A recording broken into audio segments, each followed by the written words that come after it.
On this episode of the Star Wars Time Show, Matt and Nick will dive into the latest and greatest low-key Star Wars summer news around. Topics include the Lando series and its new writing team, Marrok from Ahsoka and insights into their past, the potential of Mando S4 becoming a movie due to the Hollywood strikes, and another sign that Anakin will show up in the Ahsoka series.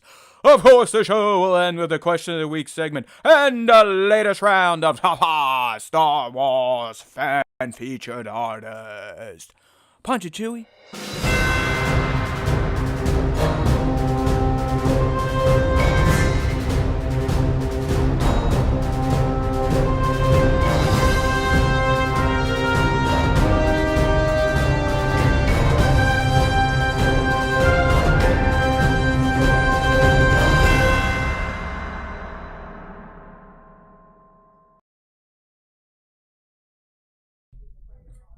Hey now, everybody.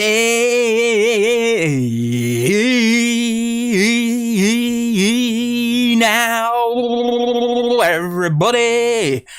That's right, whoop whoop, Joe 21, party people in the house, let's get it going. We are live for E272 on the YouTube. Let's do it.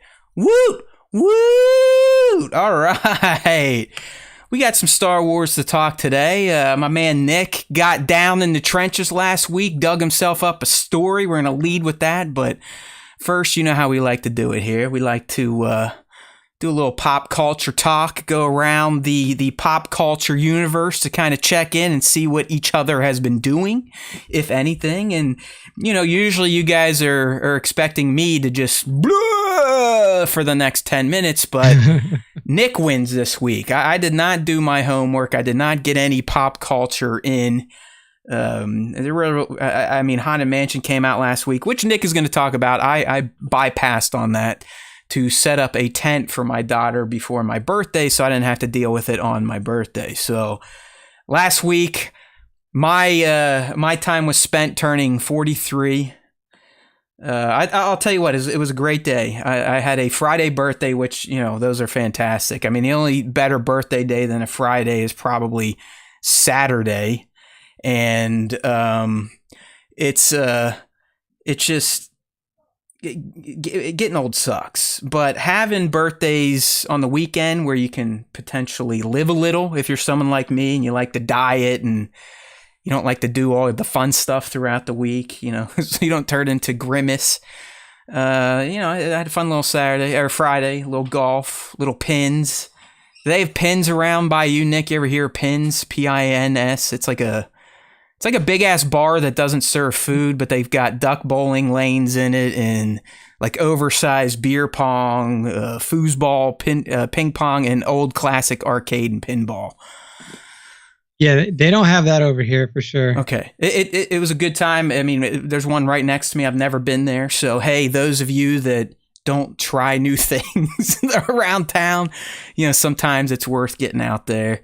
Had a nice dinner. Neighbors came. They've become quite good friends. So it was I can't complain at all. Like it was a great birthday into the weekend. I got some golf shit to fuck up my head and make my swing even worse. So that's always fun.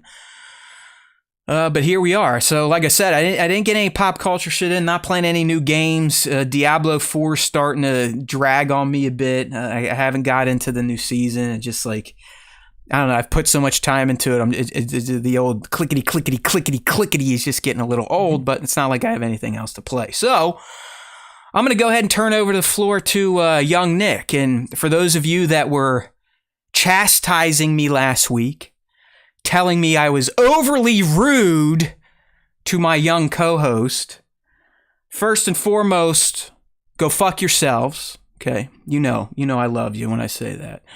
And second, I will try my best not to do that this week, but you just never know. I mean, I literally get ants in my pants sometimes when he says something that sparks a thought, and I just go, blah, blah, blah, blah. Okay, so it's not on purpose. Nick knows that. When I brought up the controversy that you all were trying to start in Discord, he's like, we did a show last week? So Yeah, I info dump after every show. I pay no attention after. Yeah. So I knew my man wasn't feeling bad, but there is a contingent of young Nick fans out there. I've seen the comments on YouTube sometimes when you do solo shows, like, man, it's good. It's so nice when Nick's by himself and he actually gets to speak without Matt stepping all over him. But hey, like I said, I'll try, but no promises. But now, like I said, it's all Nick. So he checked out Haunted Mansion with Ahsoka star Rosario Dawson, among other talented actors in it, based on the Disney ride. So yeah, that's Nick. This is the second movie now from Disney based on a ride, right? The Rock and what's her name? Were in the what was that? The other one. Well, there was like there've actually been quite a few, but most of them were like either like Disney Channel original movies, because there was a Tower of Terror movie that also came out back in either the early 2000s or the 90s. There was actually another version of Haunted Mansion that came out around that same time too, with Eddie Murphy. That might have been a theatrical release, but yeah, I mean, obviously the huge franchise based off of a Disney ride was Pirates of the Caribbean, that spawned 5 movies already, and I'm sure that they're in development for a 6th. But this most recent version of Haunted Mansion is good for a couple reasons. For us to talk about to kick off the show. One, because the director of the show is now the former showrunner and writer of the Lando series, and we'll get to that soon. But also, as you mentioned, Matt, Rosario Dawson is one of the stars of the movie. She plays Ahsoka in the upcoming Ahsoka series, and then obviously throughout the Mandoverse as she's shown up. But on Haunted Mansion specifically, it was super fun movie. If you are familiar with the Disney ride, it does a really good job of incorporating like almost everything from the ride into the movie, and like actually building a story around it and building a plot that makes sense. And now kind of, giving a little bit more history and context to like the things that you're seeing in the ride. So it was really cool. It was really cool. Rosario Dawson did an awesome job. She plays like a mother of a child who's like moving into this mansion in New Orleans. So the movie is set in New Orleans.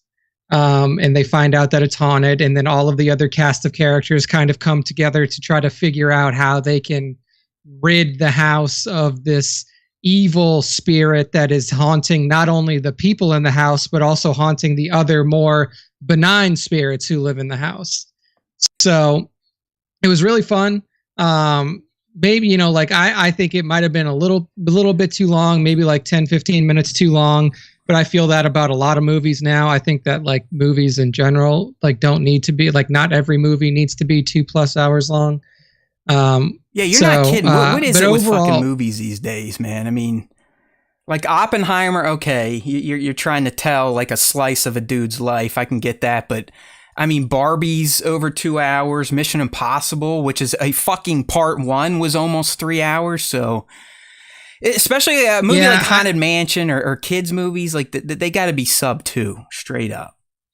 Yeah, and the thing is like it was hard for me to figure out like, okay, well, like where would you cut, because everything did flow together really well in the film. But it did feel like slightly too long, and maybe that's just me. Maybe other people didn't feel like it was an issue. But great cast of characters.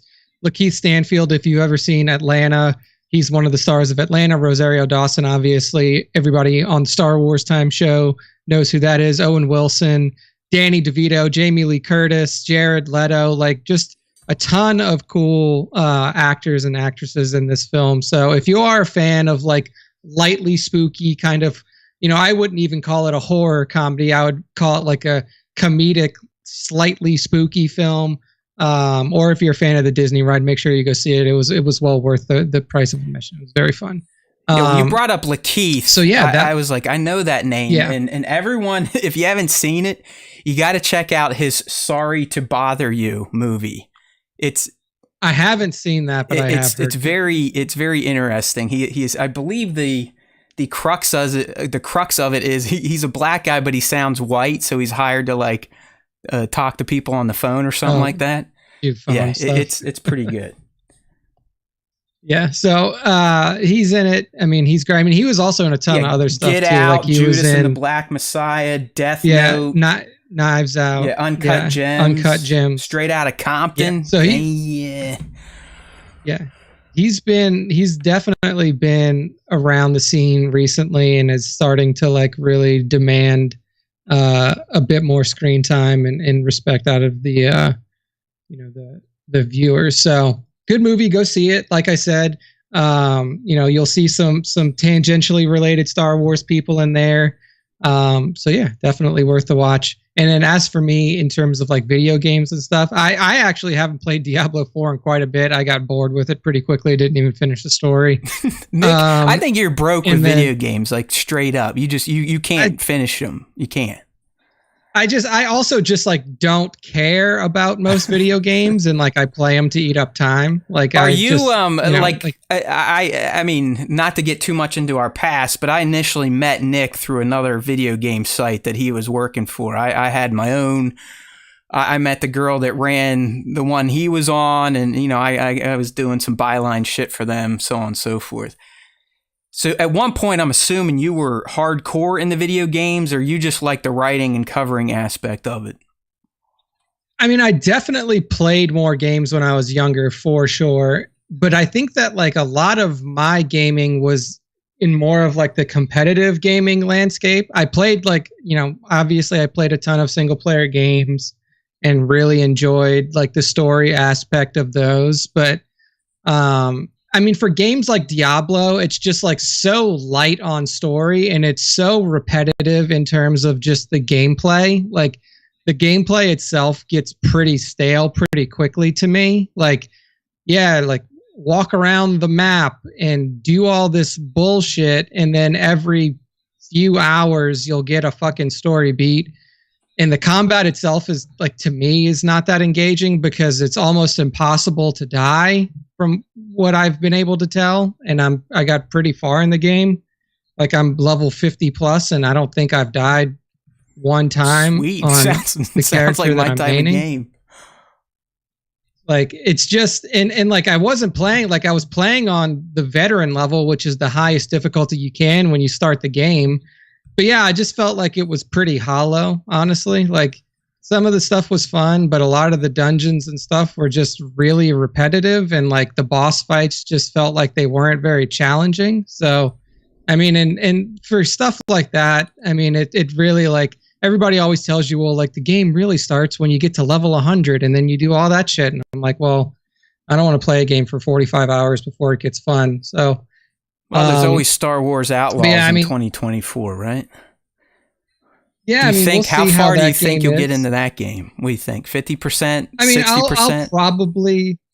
I'll probably play for 20 hours, and then I'll like if it's not anything that's super engaging, I'll get bored of it and stop playing. Like Jedi Survivor, I didn't even waste my time with. I just wasn't interested in playing that game. Wait till it's on Game Pass Ultimate. Speaking of all that shit, I don't even. Have you seen Pass. like both Microsoft and Sony have like stealthily just started taking perks away from their online services?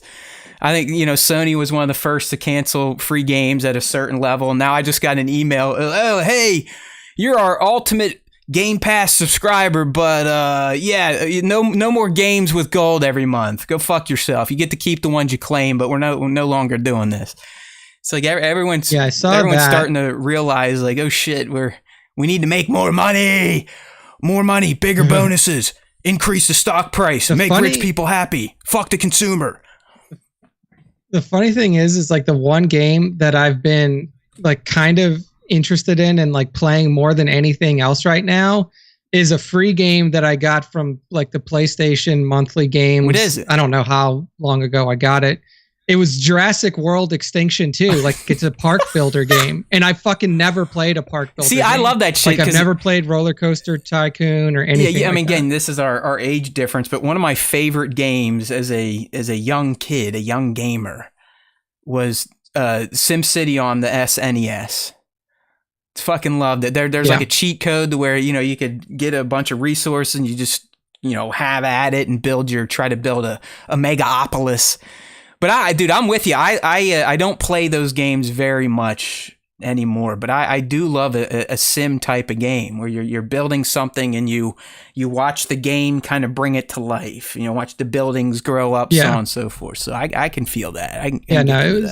It was fun, and I like what pulled me into that was just the Jurassic part of it, because I like the franchise, and it has like it's kind of like the park builder and animal. Are there time scripted events, Nick? Like just randomly a fucking dinosaur gets out and you have to like patch up the fence or something? Yeah. Okay, yeah.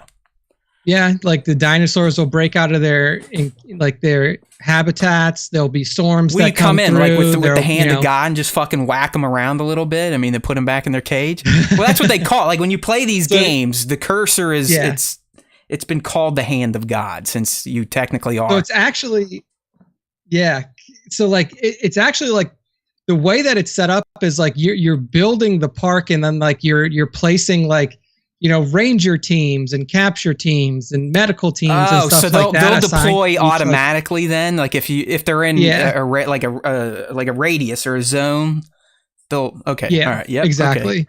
So like, well, shit, I'm about to go download Jurassic Park Extinction. Dude, it's honestly like, and it's kind of cool how they have the game set up, because there's like a campaign mode that like basically is like your introduction into like the gameplay, and then there's what they call chaos theory mode, which is like you play through scenarios in each of the 6 different movies. Dr. Malcolm's theory, right?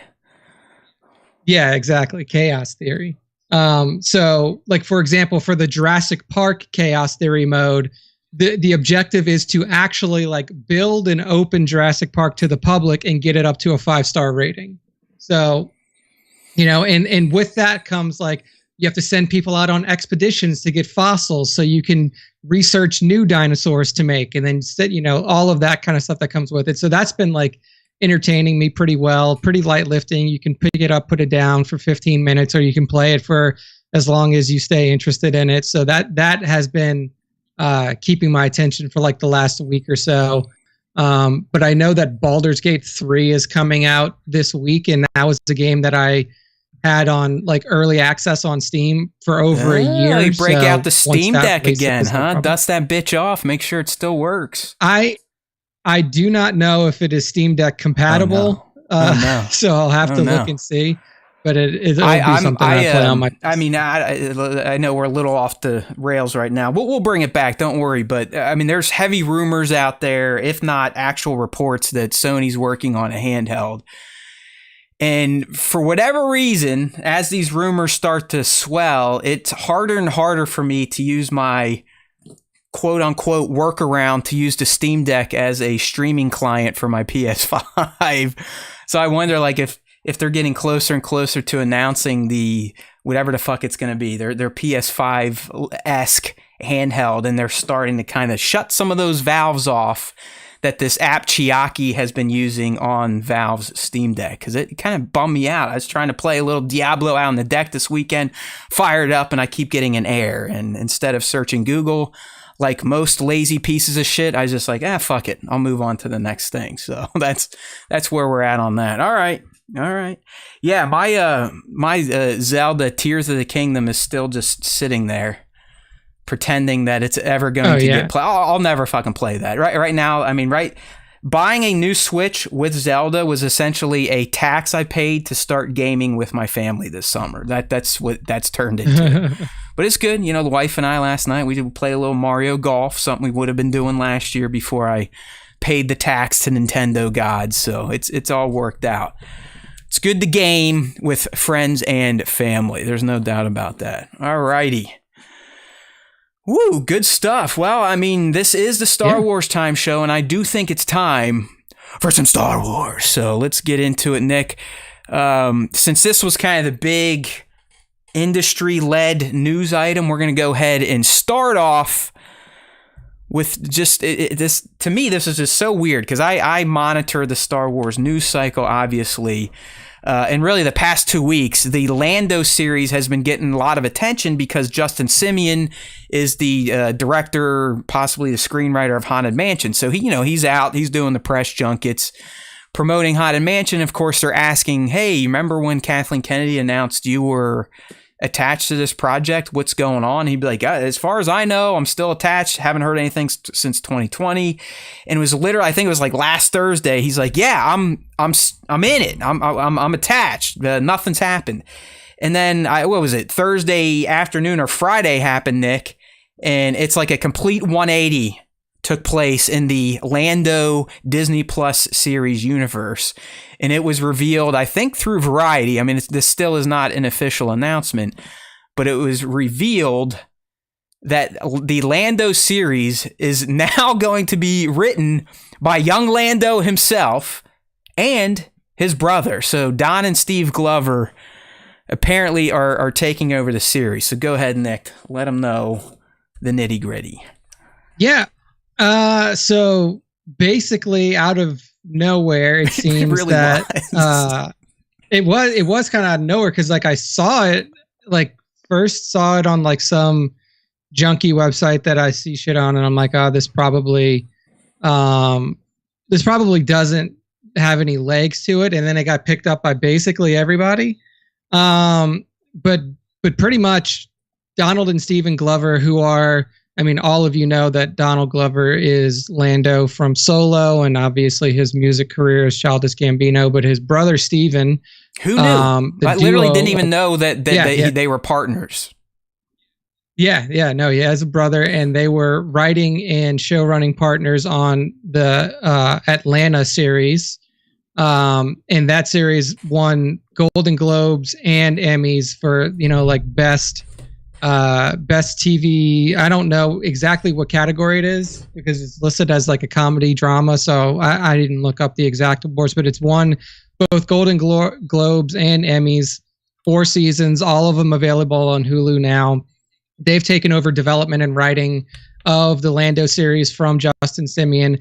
And the biggest part about this is that, like, it seems Justin was completely unaware of first off, what his involvement was with the series, because even before this, when he was asked about the Lando series on the press junket tours for Haunted Mansion, he was basically like, yeah, I mean, I was told that I was like working on it, but I haven't heard anything about it in a few years. So, and now it seems like he has found out via the news, just like everybody else, that he is no longer working on the show. Fired.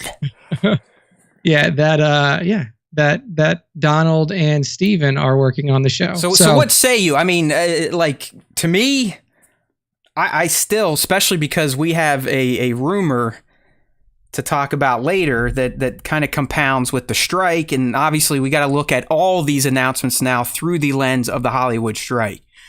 So, you and I talked blue in the face last week on Disney and its money problems, the strike, and what's going to happen with all these planned series. Are they still going to be series? Will they go to movies? So on and so forth. So with all that being said, and knowing what we know, and that the strike doesn't look like it's going to end anytime soon, do you think this goes anywhere, anytime fast?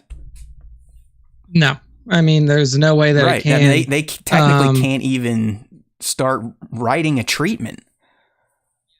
Yeah. I mean, I don't know, like, what the intention was behind this, because this also, from what I can tell, like, Disney did not announce this in any way. This somehow leaked out from somewhere. Industry. Like I said, this is not official, but it seems like it's getting there. Because as Tone said, Nick, I slid it into your post. Sorry to violate you earlier today, but Billy D, right around when this news came out, it was on my birthday, the 28th. He tweeted something exciting coming soon. So, I mean, do you think that is a related announcement to the kind of the heat that the Glovers were getting last week? I think it is, because there's really, I mean, like, obviously Billy D has a ton of, credits under his belt, but he hasn't been working as much just because of his age. Like, he's older, he's in his 80s. And I gotta imagine that it's not a coincidence that his announcement literally comes like a day after this blew up or something like that. And it was always my opinion that the Lando show, and I said this as soon as it was announced. You can go back and watch. Hold on. We just got an update. Bat's saying it's his book. Oh, it's his book. Well, oops. Hey, anyway, we can still wordsmith it together, right? It still makes sense. Because you got to include the old guy. Because you remember, you and I, we've already written a treatment for this, or you did, I believe, where you essentially use Billy in the present, and he reflects on his past, and that's when Glover takes over. But it's almost like, didn't we posit like old Lando as Billy D would be holding that recorder we saw young Lando with in Solo, that he was kind of recording his adventures to. And you know, he's getting wax in the stalls or whatever. He's looking at it. And then that's when we get the and it goes back to young Lando maybe living out and showing us some of these stories that he had captured in that hollow cube or whatever the fuck it was. Yeah, no, I mean, that is kind of the pitch that we had for this, for sure, because we were saying, pay us, Glovers. Pay us. Come on, we're striking too. What better way? We've been on strike for the past 6 years. That's why we haven't written anything.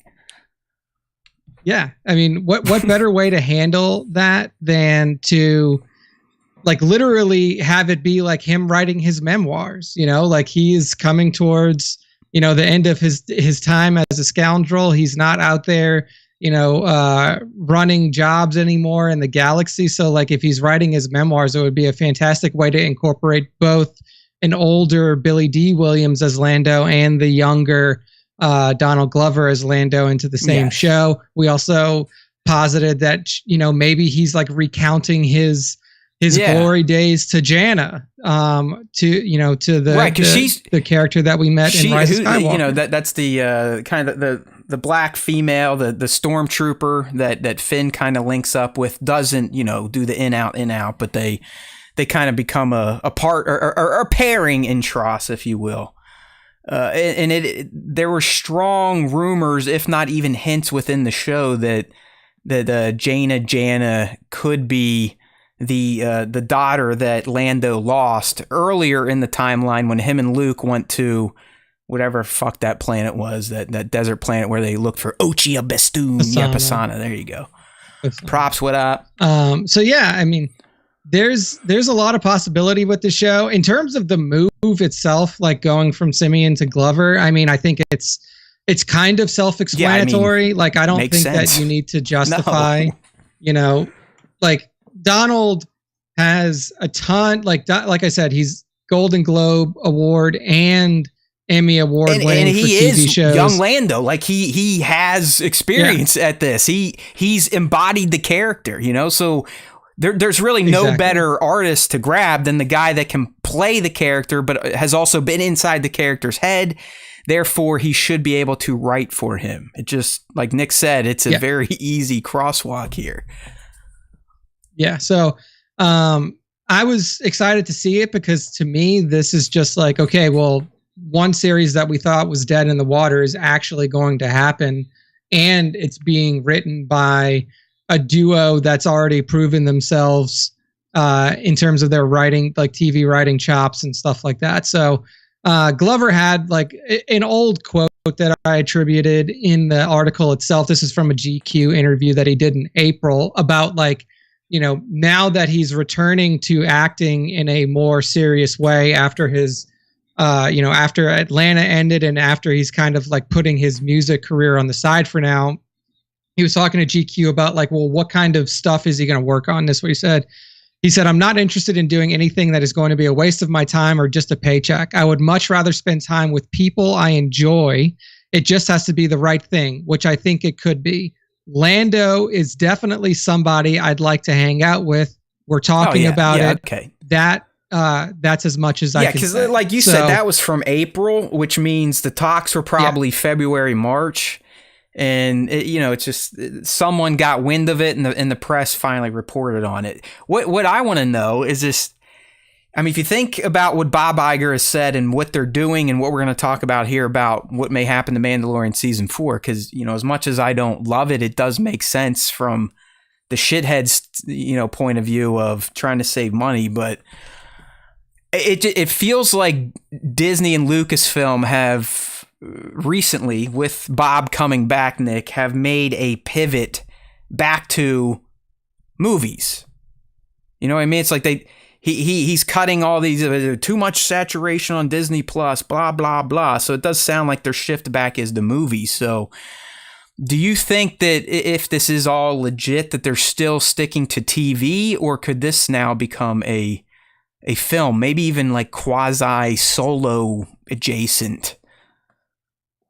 Yeah, I mean, it would be a good opportunity to go a film route, but I mean, I guess it really depends on like what Donald and Steven want to do. Like, I don't imagine that like they're going to sign on and then Bob's just going to come in and say like, well, you know, you said you wanted to do a show, like a long form TV show, but we're going to do a movie. I'm sure that they would just be like, well, we're not going to do it. So goodbye. Yeah. Hopefully fuck Bob. I mean, he's in this group of assholes that like wants people to lose their homes. So, you know, he can use AI to create subpar shitty content. Yeah. So it's like, to me, I have to imagine that at least the intention right now is for it to still be a show.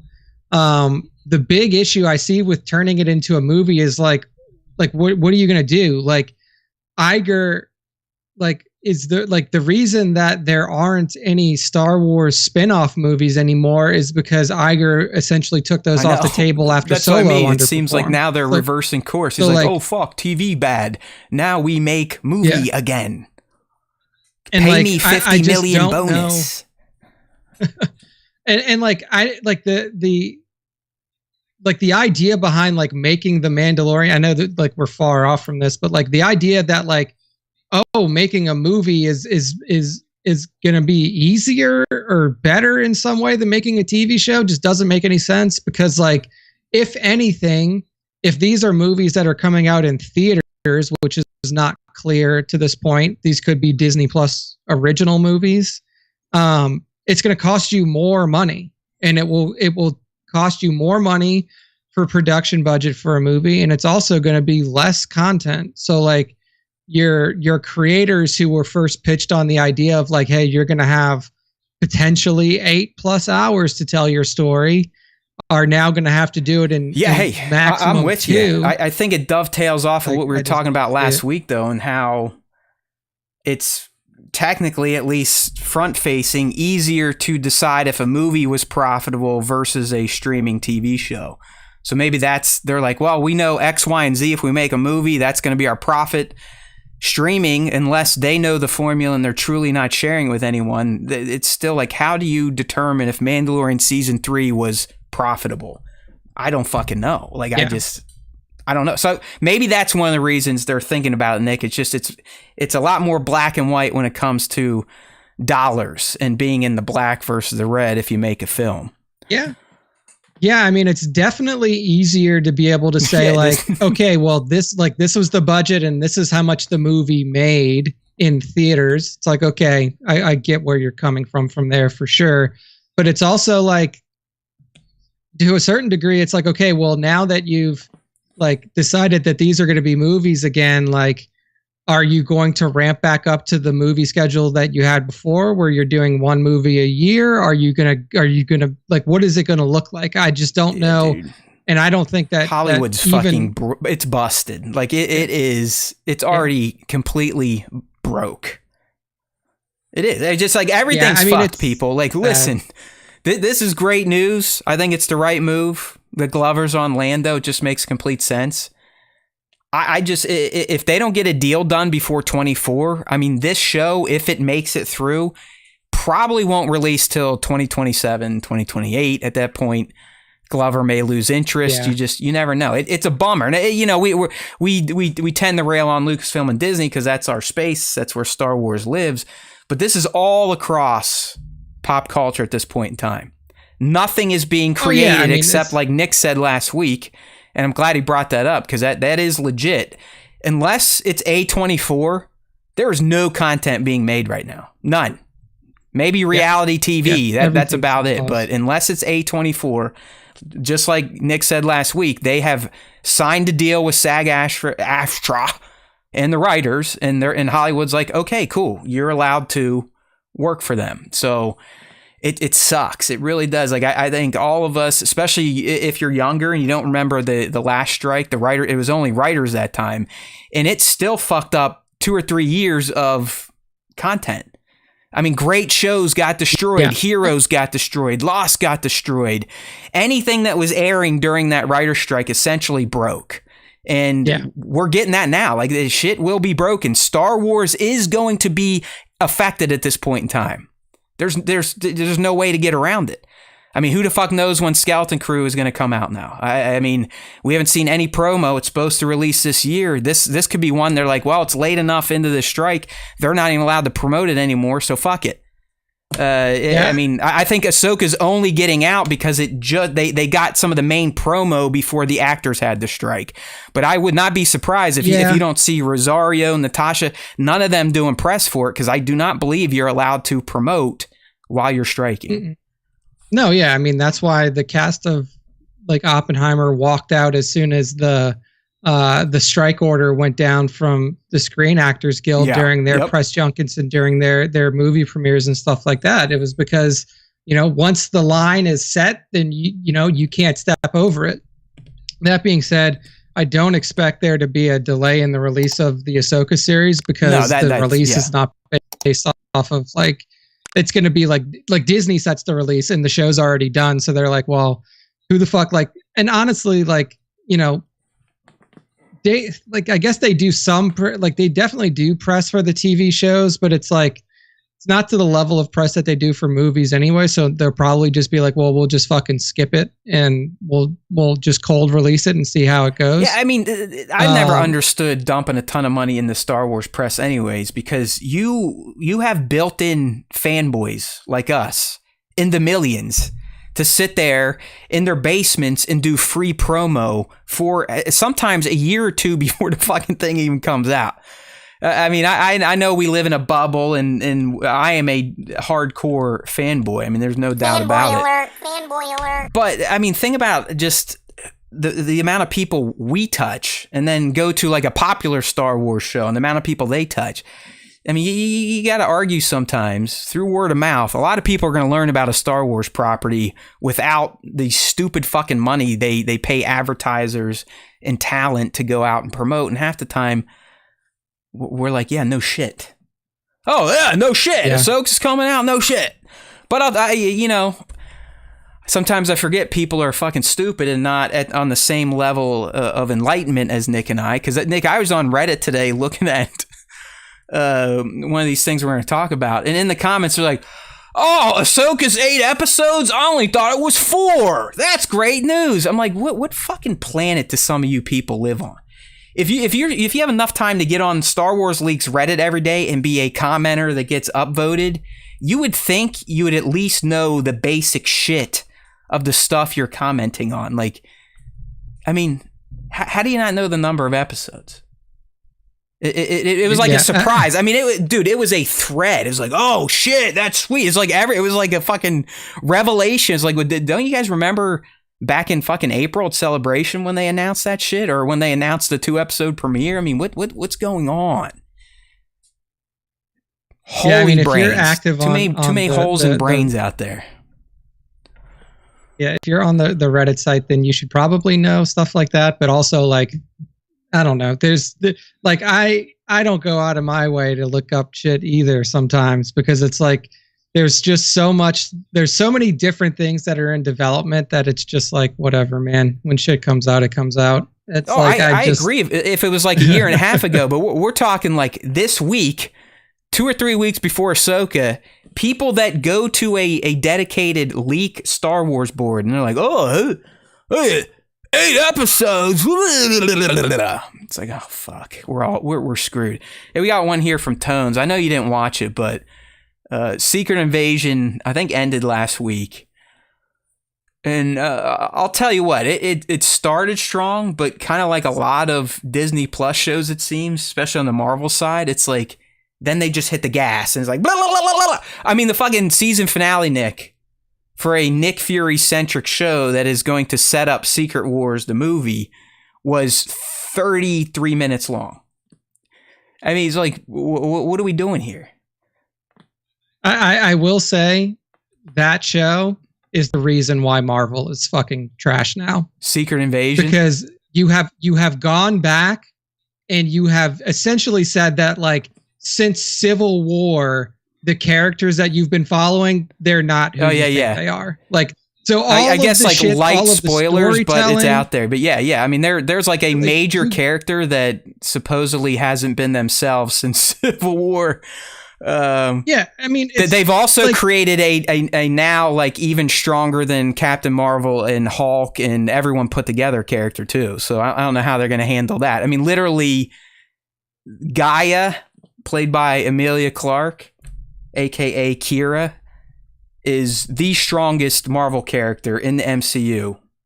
How do you beat her? She can literally be anybody.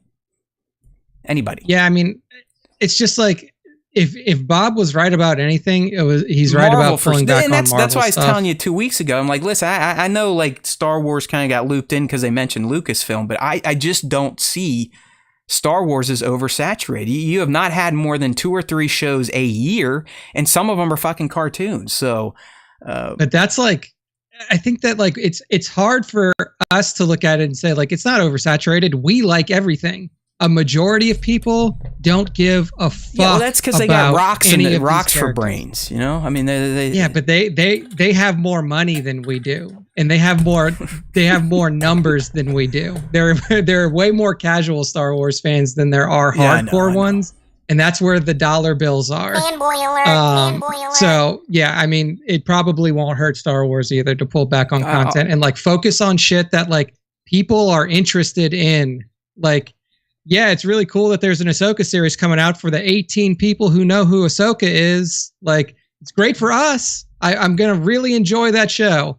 For everybody else who hasn't seen a cartoon series that's over a decade old, man, that's going to be confusing. I'm telling you, like, you're going to be surprised at the Ahsoka reception. It's going to have 2 more viewers than Andor. Stop it. You know it. Come on. Yeah. She's got more of a brand than fucking Cassian did. Like you got to at least admit Ahsoka's going to do more than Andor. And we saw what happened with Cassian. That was the most expensive show and the least watched. Yeah, but it got the most Emmys of any Star Wars TV show ever, Nick.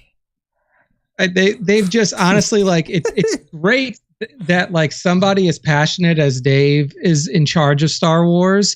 It's terrible that somebody as passionate as Dave is in charge of Star Wars as well, because he doesn't understand what a broad audience enjoys. Like he just doesn't get it. That's kind of the critique. I mean, there is a legion of fans, I'll say a legion, that think Dave is a punk, and he's like, he doesn't know what he's doing. He gets too into the weeds. He's only focused on Easter eggs in the background. Where I'm someone like, you know, Dave is the son of George Lucas, so I mean, I'm gonna default to him for the most part and his choices. Yeah, I mean, you can like in terms of like popularity of shows versus perceived quality of show. The best example of that is fucking Kenobi. Like everybody who's like in our group of people is like, oh, well, the Kenobi show, the graphics weren't great and the CGI was, you could see the volume and shit like that. But it was the most watched TV show, like Star Wars show in the last year.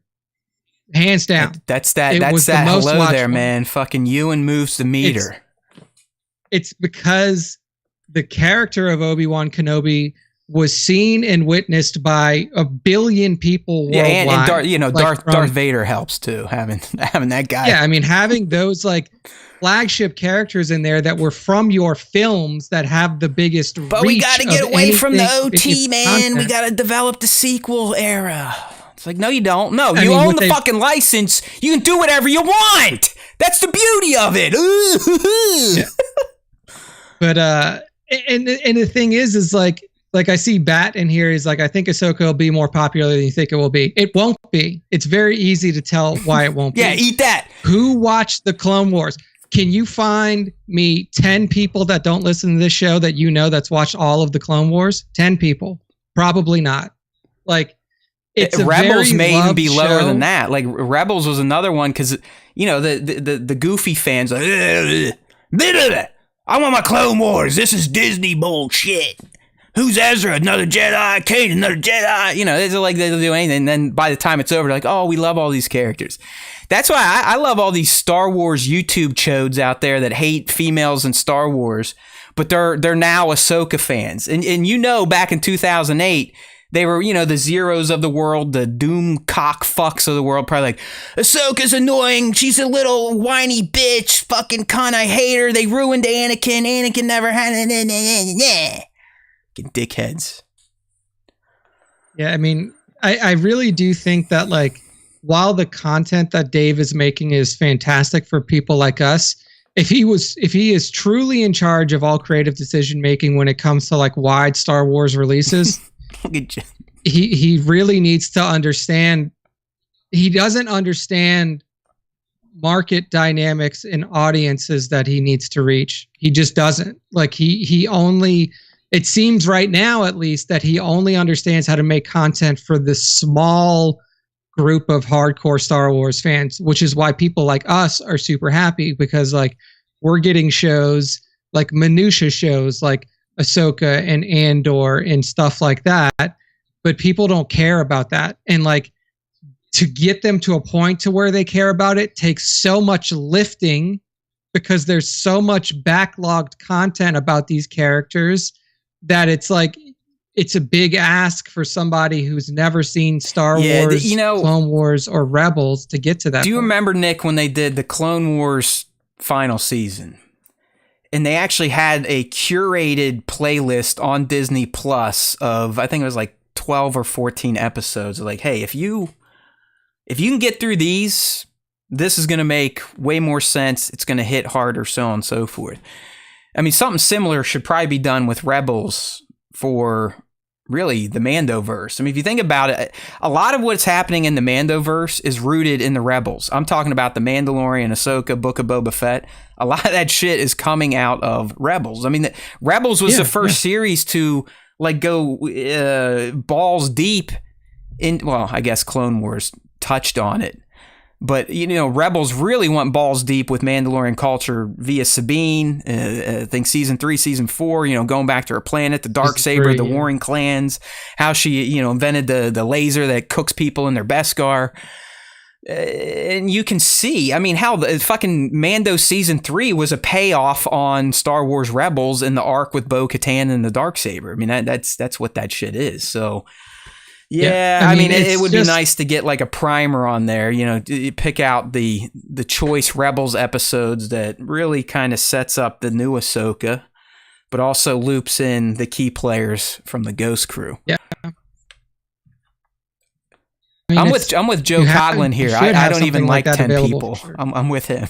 He's like, you told him to go ask 10 people. I mean, he's like, I don't even like 10 people. So yeah, so like. I mean, but that's the problem, is that like they put themselves in such a bind when the sequel trilogy ended, and like it was unquestionable that the sequel trilogy made money. I mean, across those 3 movies, it made over $3 billion. I think it made almost $4 billion. And it blew up the canon. Yeah. And then, but it's like such a weird position, because it's like your first movie universally loved. Like you could go look at the Rotten Tomato scores. I'm not just pulling this out of my ass. Like the audience score was plus 90% and the critic score for was TFA. plus 90% for TFA. Yeah, I mean, people dude, TFA is a bitchin' Star Wars movie. I don't give a fuck what anyone says. Really fucking good. It is. When I saw that, I'm like, yeah. I mean, that's why I named my goddamn daughter. Her middle name is Rey, R-E-Y. I was fucking hyped. I was like, oh yes, I love where this is going.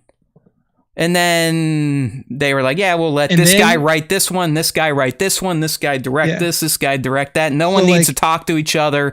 Just fucking live in a fucking silo, and then pass your script to the next one. Like, oh, hey, you got to deal with this in your movie. Have fun. Because I'm sure what the plan was for Disney was, okay, we get this sequel trilogy out, we introduce the world, and this is the big difference that I'm talking about between what's happening in the Mandoverse and what has happened in like the movie verse. You introduced the world, like $4 billion worth of people to these new characters, Rey, Poe, Finn, plus, you know, all of the ancillary characters that you were introduced to in those movies as well. You've put them in a new era of Star Wars. So now you have time to work with. So I'm sure their content plan was like, get these 3 movies out. Then we can start to develop deeper rooted stories about these characters with our TV series. Problem is that they got scared away by fan response. So they didn't follow up on their plan to expand on those characters through the TV series. So what they're doing now is taking obscure stuff that only people know about that watch the cartoon series like us, and they have turned that into their content wheel. And that's the problem, is that there's only a certain number of people that know about this shit. And like, as the just track fan response as The Mandalorian has gone along. First season, people loved it because there wasn't shit about anything else except the Mandalorian stuff. Like, all Mandalorian season 1 was about the Mandalorian and the story that they were building there. As they have introduced more shit that is from the cartoon series, as they've introduced more deep cut stuff that like people like us enjoy, fan response and fan reviews have gone down. Well, he's right. I mean, season 3 is exactly what Nick is talking about. I mean, season 2 was still peak. Yeah. I mean, it peaked obviously with the arrival of because you had fucking Luke motherfucking Skywalker walk in, and everybody knows that. Dude. You're making great points. I mean, listen, I love it all. I'm a fucking Kool-Aid drinker. I don't give a shit. I want to fight people that talk smack about it, but that's my problems to deal with. But he is not wrong. He's not wrong. I mean, even some hardcore fans have punched some holes in The Mandalorian season 3. Like, I'll be the first one to tell you, I thoroughly enjoyed it. It was not as good as season 1 and season 2. There were some down moments. There were some meandering moments. But you know, I'm fairly simple up here in the gray matter, so I still was thoroughly entertained. But the point he's making, and we all got to remember, myself the most sometimes, is that a majority of the world is not us. They don't think like us. Star Wars is just a thing. Some of them think it's odd the way we get into it, and that's fine. We can spit on their faces. But you know, Nick's making some great points here today. How's that, fans of young Nick? Am I doing good today, Spencer? You cocksucker. And I just want to clarify this for people listening too. I'm not trying to say that the content that's being made right now is bad or that it shouldn't be made or anything like that, because I love the content that's being made now, and I think that it is valuable to have that content that is being made. These aren't Nick's thoughts. He's just summarizing real life for everybody. Yeah, because like what it ultimately comes down to is like money in the door, and like this stuff is not going to get money in the door, and it hasn't gotten money in the door, at least according to the C-suite at Disney. I mean, he's trying to scrap $3.3 billion from their content budget. So yeah, so I mean, that's why a lot of these questions and a lot of the rumors that we're going to talk about with Mando season 4 is going to come up.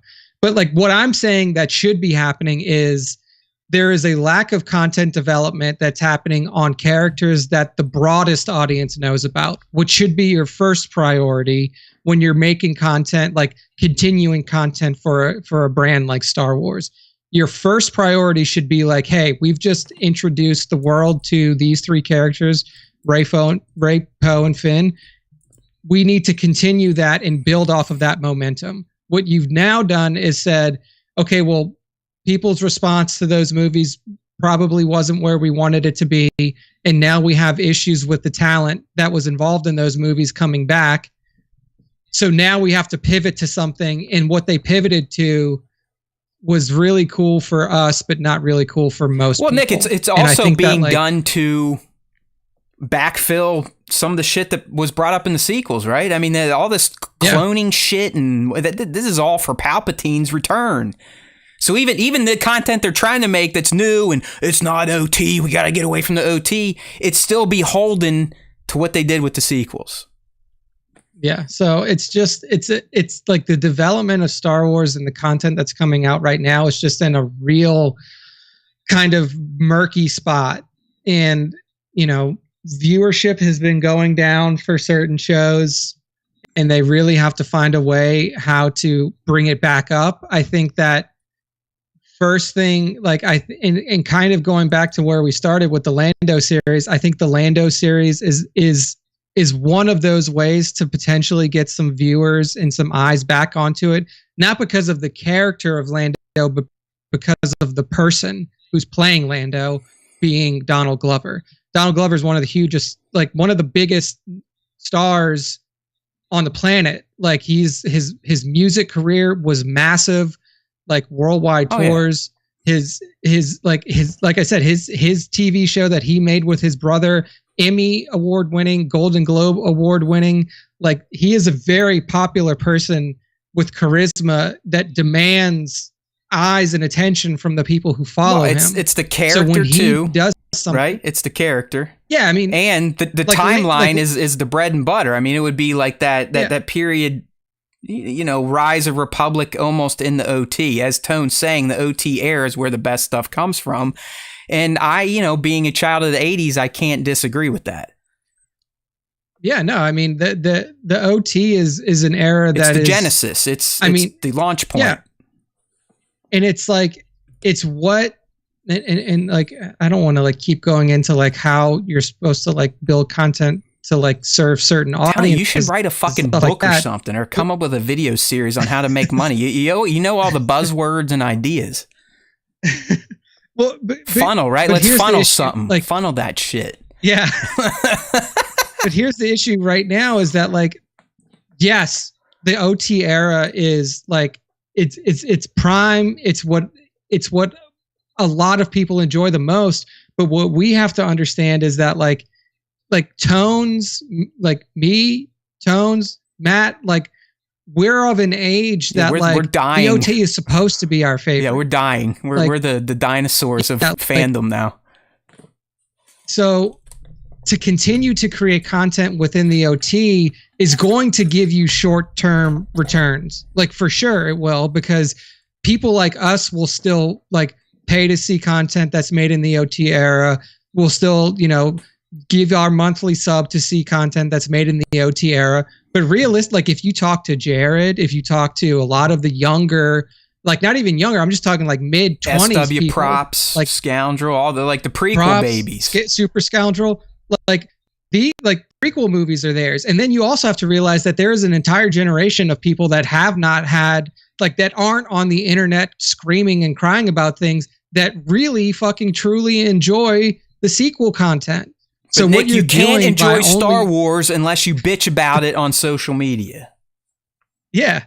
And that's how like, and that's the problem, is that like, that's how the executives are making decisions right now, is based off of social media content or like perceived TikTok views, expectations from stuff like that. But like, we're so broken. If Star Wars continues to make content that's only in the OT era, you're going to have probably a 3 to 5 year run where you get good returns, and then you're going to see a fucking huge cliff fall off. I contend the prequel army, they're the most vicious of Star Wars fans these days. I mean, it's like they took all their PTSD from their prequel eras and being little kids and having people like me tell them they're stupid, and they are exacting revenge on everyone right now.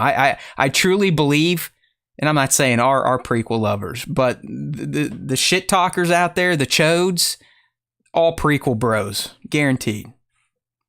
I mean, it's very possible, but also like, it's like I go back to Kenobi, because Kenobi was the series that people were like, there's still juice left in this. Well, yeah, because he scratches like, both eras, right? I mean, that series had its toe in each one. Exactly. Like, it's a character that originated in the OT, and the story that's being told is leading into the OT, but it is firmly rooted in the prequel because of the star himself, Ewan McGregor, because of all of the things that are happening at the time period. We haven't gotten to the point to where it's like full on Empire like we were in OT. Like, there are still characters from the prequel trilogy that are still kicking around that you recognize. So like, you're right in the middle, and you have this like the most loved star from the prequels that starred in that show, which is why that show, above all of the other ones, fucking took off. And it wasn't like, you could argue it wasn't because of the quality. Some people will say it wasn't, you know, like the quality wasn't there. It's because of the era and the person that was starring in it. Like 100. So it's a fucking tough spot to be in right now, as like not only a Star Wars like content creator like we are, but in terms of like being an actual Star Wars creator, like Donald Glover, like, you know, Dave Filoni and Jon Favreau and stuff like that, because there's like, it has expanded to the point now to where it's like, you have to serve different content to the different audiences that are out there, and they're not doing it. They're only serving content to a particular audience. Me! And that is the smallest audience that's available. Give me more. Give me the geekiest shit you can put out. I want a series on Revan before he even became a Jedi, like his daily life on whatever planet he sat in a hut in. Oh man! So it's all right.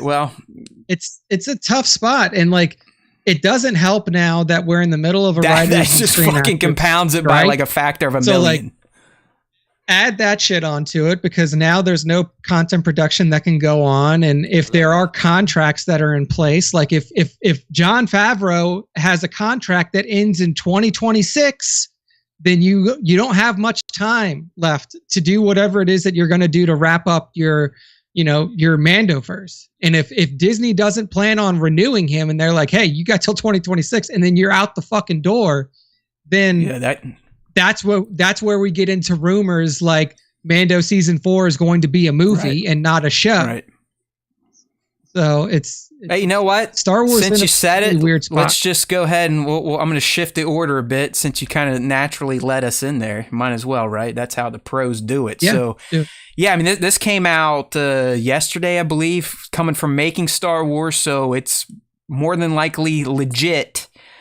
But the word is, because of these Hollywood strikes, that some executives and studio people over at Lucasfilm and Disney are considering a backup plan for The Mandalorian Season 4, which would involve essentially taking the 8 episodes worth of scripts that are written, we know this as fact, Jon Favreau has said as much, and paring them down into a single movie. And this would not be the already announced Mandoverse movie. This would literally be taking Mando Season 4 and potentially some of what they were thinking of doing in a never-announced Ahsoka 2, and getting everything, all the prerequisites. Here's essentially, I'll read it to you here. So, according to MSW and his Lucasfilm sources, there are fears over Jon Favreau and Dave Filoni not being able to finish 2 seasons of Mandoverse programming that are going to be prerequisites for Dave's already announced Mandalorian Universe movie event. Now, obviously, this is due to the ongoing strike. And if it does push into 2024, it sounds like this idea of taking all the Mando S4 scripts and condensing them into a movie is the preferred plan of those that cut the checks. So for us, we lose a season of TV, upwards of 6, 7, 8 hours of story, and that gets changed into, knowing Star Wars, it's like, fuck it. We had 8 hours worth of content, so we'll give you an hour and a half long movie, right? That's kind of what they did with Trost. They're like, oh, this is the last Skywalker movie. We got all sorts of shit to patch up. We just resurrected the guy that we thought was dead, but we're going to tell it 2 hours and super 5 quickly minutes. because fuck that shit, right? Who cares? Yeah. It's just, I guess, like you were saying earlier, I mean, I don't quite understand how turning it into a movie potentially gets it out quicker and cheaper. You would think that's like the studio's only goal is quick and cheap, right? They don't give a fuck about artistry, clearly. Look what they're doing with the talent. I don't know, man. What do you think about this? I mean, like I said, the Mandoverse shows that are potential prerequisites for the already announced Mandoverse movie would be Mando S4 and MSW said Ahsoka 2, which has never been officially announced. I mean, go ahead. You're the one that kind of spins on the business side of things a little bit better than me. But it's when I first read this, it's like, oh yeah, that kind of makes sense. And then as I'm thinking about it, like, not really. Yeah, I mean, to me, this signals two things. One, a lack of confidence in streaming, which we kind of already had hints at when Iger was talking about, like, oh, well, Disney Plus is our biggest money loser, and, we're going to cut back on TV, streaming oriented content for both Star Wars and Marvel. So it's already out there that there is just a general lack of confidence in streaming, at least from Disney. I don't know if that applies to the wider you think ecosystem. it's like just the platform is the deal. It's kind of like I said earlier, where it's much easier to see if you made money or not if you go movie versus TV. I think like it is a business model that Disney has been able to succeed in outside of Solo consistently. Right, yeah, I mean, like consistently. You could, outside of Solo, and like even for some of their more recent releases, like Elemental didn't do very well, and apparently like Haunted Mansion's not tracking very high either. But like historically, Disney has always been strong in theatrical release category. It's also the business model that they know the best. They're like, I know if I spend X amount of money on production budget, X amount of money on marketing budget, and I make X amount of money in theaters, then we have done well. Like it's much easier to parse like your profitability margins and like if it's a success or not. So like it's not surprising to me that Iger is like, hey, movie, because the production, like the budget may actually be more for a movie, but it's also way easier to make money off of a movie, like a theatrically released movie, at least in their mind, than it is to make it off of something that goes Nick, to you streaming. think that the shoot should technically be a bit shorter too, right? I mean, you're not necessarily shoot would probably covering the same amount of time either. I mean, if you're going from a potential of 8 hours of story down to hopefully 2, please, you would think you're not going to need as much time to film. Yeah, I mean, I would assume less time to film, less setups, less crew required and stuff like that, maybe. And so here's where I'll get cynical about this. Do it. Is if they actually do it, this could be the gunshot that kills the Mandoverse. Like literally shooting the whole Mandoverse in the head, and I'll tell you what. Well, you would effectively take it off. It would no longer be a series. Well, it's not even that. It's if it fails in theaters, it's stick a fork exactly. in it. Yeah. It is what I talked about either last it would be the Solo episode. effect. Yeah, I said this when we were before this even came up, like when we were talking about like the Mando crossover film, and like when I was talking about like how do you get people interested, and my response was, hey, release the first couple episodes of TV in theaters and then funnel those people back into your streaming service. Here's what'll happen if you do a Mando season 4 movie with no context to a movie audience. You're going to put out a movie that is stuck in the middle of a universe that has been running on TV for what, 4.5 years now? Yeah, 2019 is when it started. And then like you have essentially put yourself in a position to where it's like, I'm releasing content that people have no context for if they've never seen the shows. And if it does not do well, it's done. It's dead, yeah. Like if they spend $250 million to market and put this out, like to produce and market it, and this movie makes a Solo amount of money, like it makes $330 million, bye-bye. Yeah. No more. Din Djarin is going to be buried in the desert with ET Atari cartridges and Funko Pops. Yeah, I mean it kills it immediately. I didn't even think about that. You're right. I mean you're spot on. It would literally be Solo. They would kill everyone. Like Pedro Pascal would be dead. They would kill him just like they killed Alden. They'd just be dead. Because what would happen is now the C-suite, Iger and whoever else, CFO, finance guy, CMO, marketing guy, like can physically say, we spent $250 million to make this movie and put it out. Here's the numbers, pal. And then it only made $275 million. What does that tell me? There's not an audience for this, so we're killing it. And they will kill it. And like, so Filoni will be nailed to a cross, and I think that, mounted in George's yard.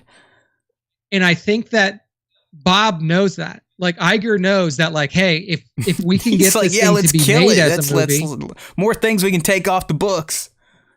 Yeah, because it's to him, he doesn't care about the content. No. He cares about the revenue. Like Bob, it's also not his job. Like I will put it out there. Like it's not his job to care about the content. You remember he did make it his job with the movies though. Yeah, remember he was like wanting dailies and reviewing scripts and whatnot. And even at that time, we said it's not your job to care about the content, Bob, but he did. But now he's definitely taking the approach of it's not my job to care about the content. It's my job to care about the revenue. And this is a move that he knows if it does well, it looks great on him because it was his idea to put this out as a movie. If it makes $500 million off a $250 million budget, like boom, give him his $50 million bonus for that right there. Yeah. And then if it doesn't do well, he has physical numbers to say, this is the reason why I'm killing this. It's the same reason that they did, like you said, same reason with Solo. This is the reason why we're not doing it anymore. You see why. The money, like you can see the dollars. So, I mean, we let Nick off the chain and he just makes us all feel sad. Okay. But he's right. I mean, he's speaking fucking truth here. And, you know, like I said, from the report, if this strike does lurch into 2024, this is what leadership wants to do. I don't think this is the creatives. Even Jason for making Star Wars is like, listen, this isn't coming from the creatives. This is just what's being heard in the the planning rooms of leadership.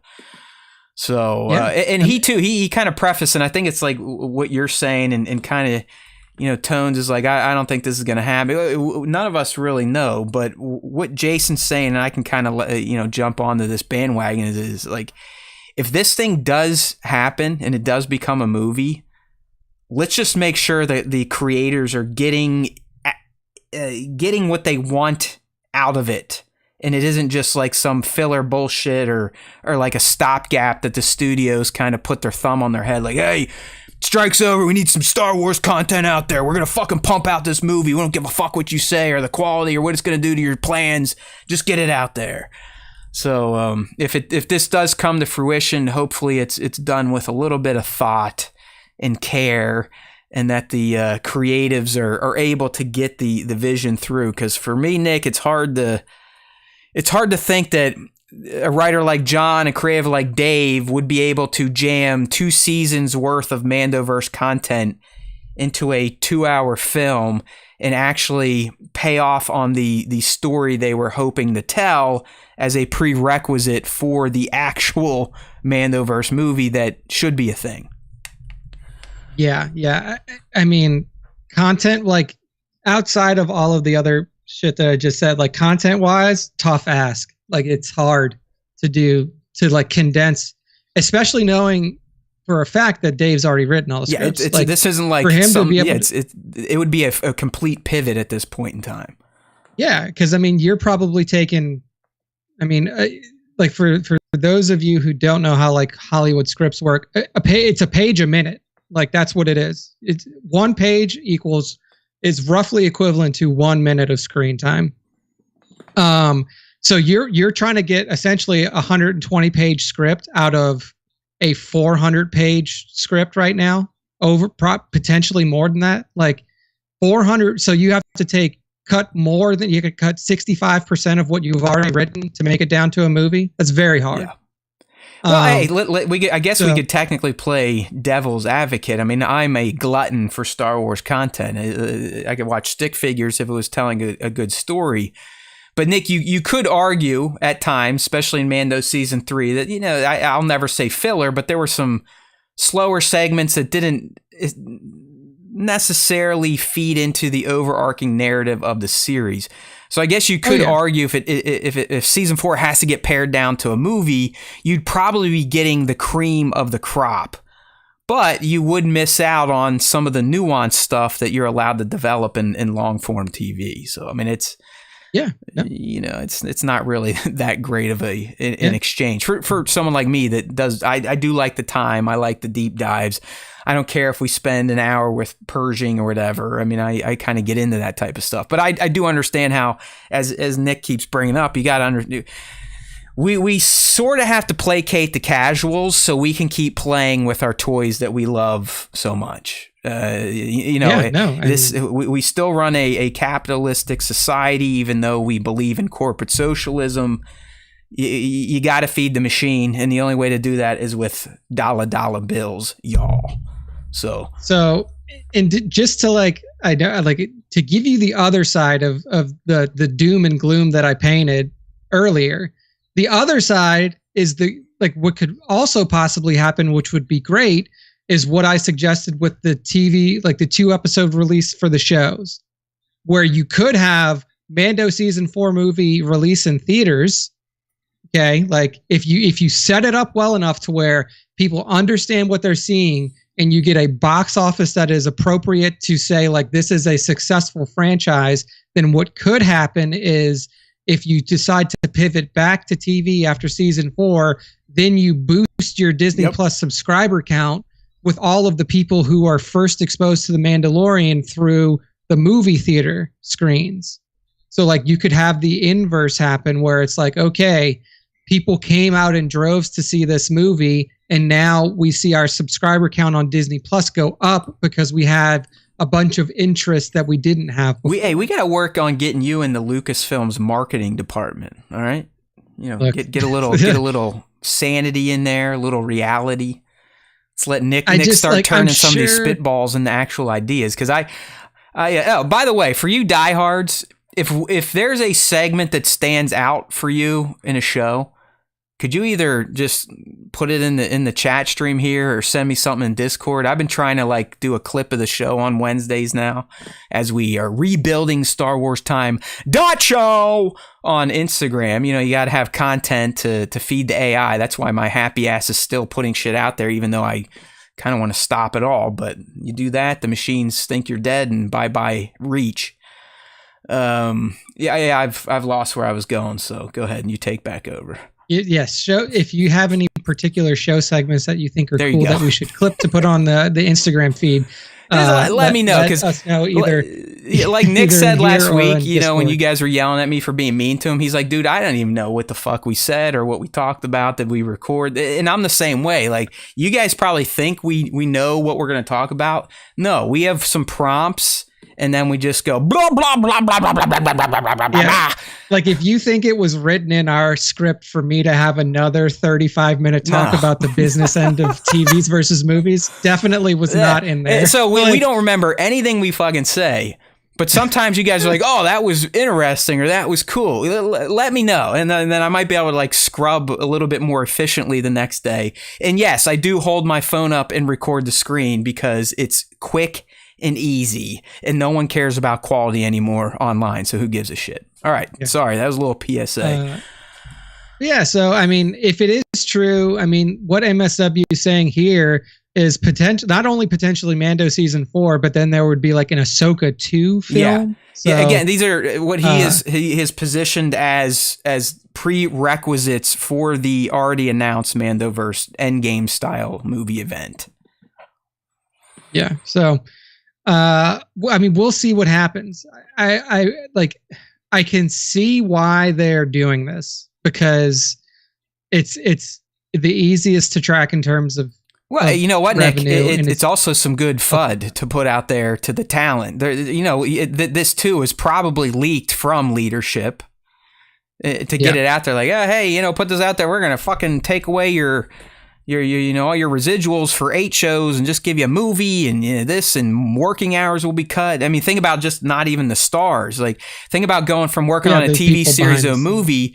Like, the people that truly can't afford to live that work in Hollywood, now they're losing out on more days of work, so on and so forth. So, yeah. I mean, but the one thing that they didn't think about is that now you have to, like, if you're really going to make it a movie, do you think Pedro Pascal is going to be like, sure, you can pay me my TV salary? Fuck no. He's going to want his 10 million then.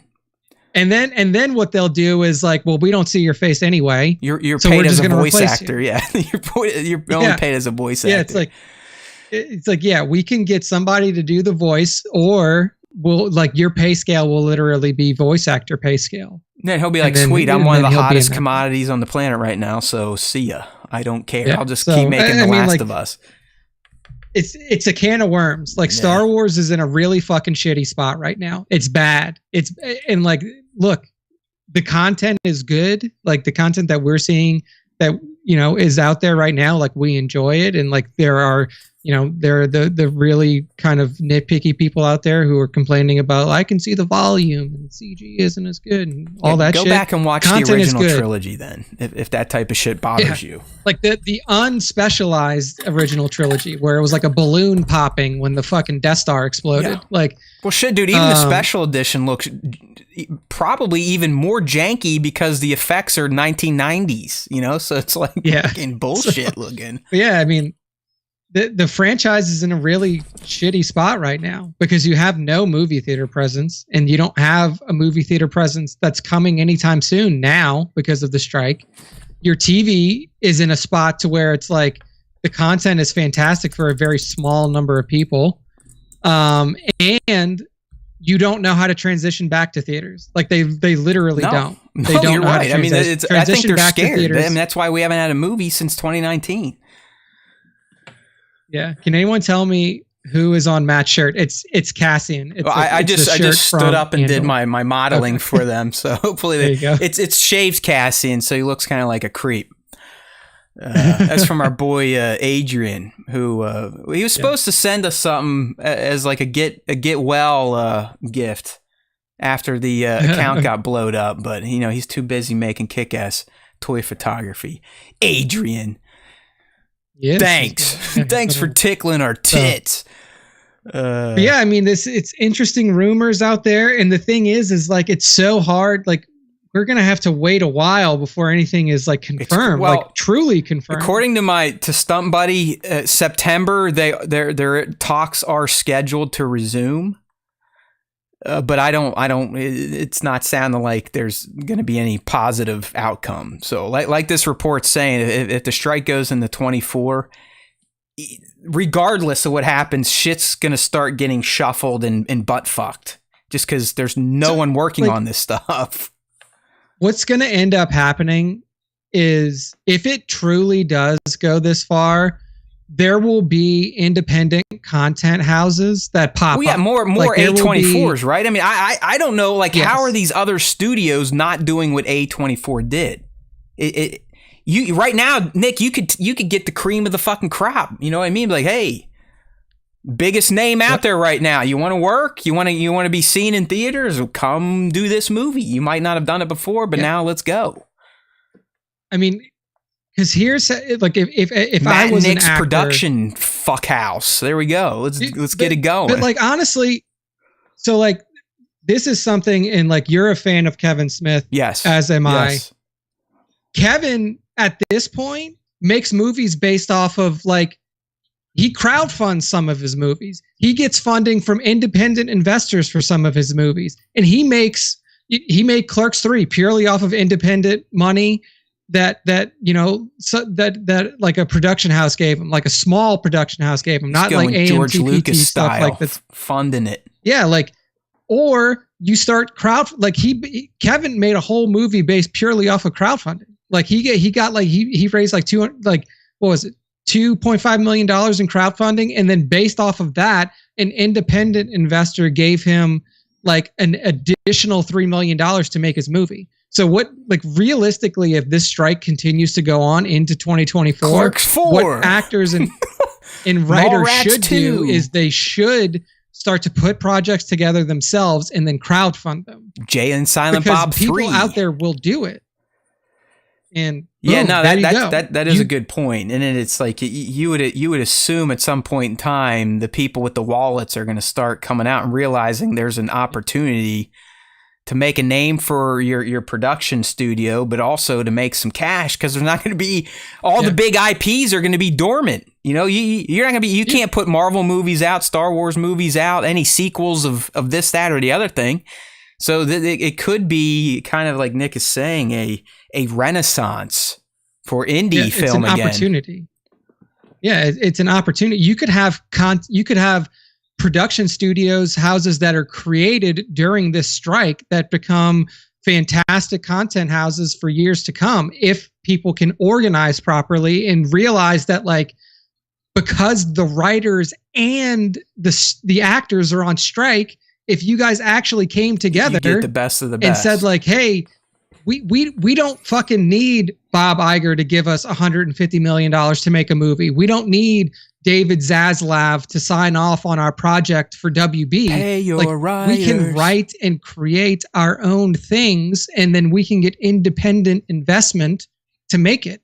Like, fuck. You know, I wish I hadn't don't work in spent the so industry, much money I don't know on if it's Star doable. Wars toys, or I could maybe start a production house. You know what I mean? Like Yeah. that. As I look to my left, I'm like, Christ. You know, there's some seed money. You know what I mean? Project Greenlight. Give them $30,000 and start a little production studio called, like I said, Matt and Nick's Fuck House. We'll spell house HAUSE. Yeah. Get I mean, a it little would German be, in there. Well, I mean, like Kung Fu called it out too. Kung Fu said Broken Lizard did it for Super Troopers too. They definitely did. I donated to that. And I saw it. His names are in the credits. God damn it. Yeah.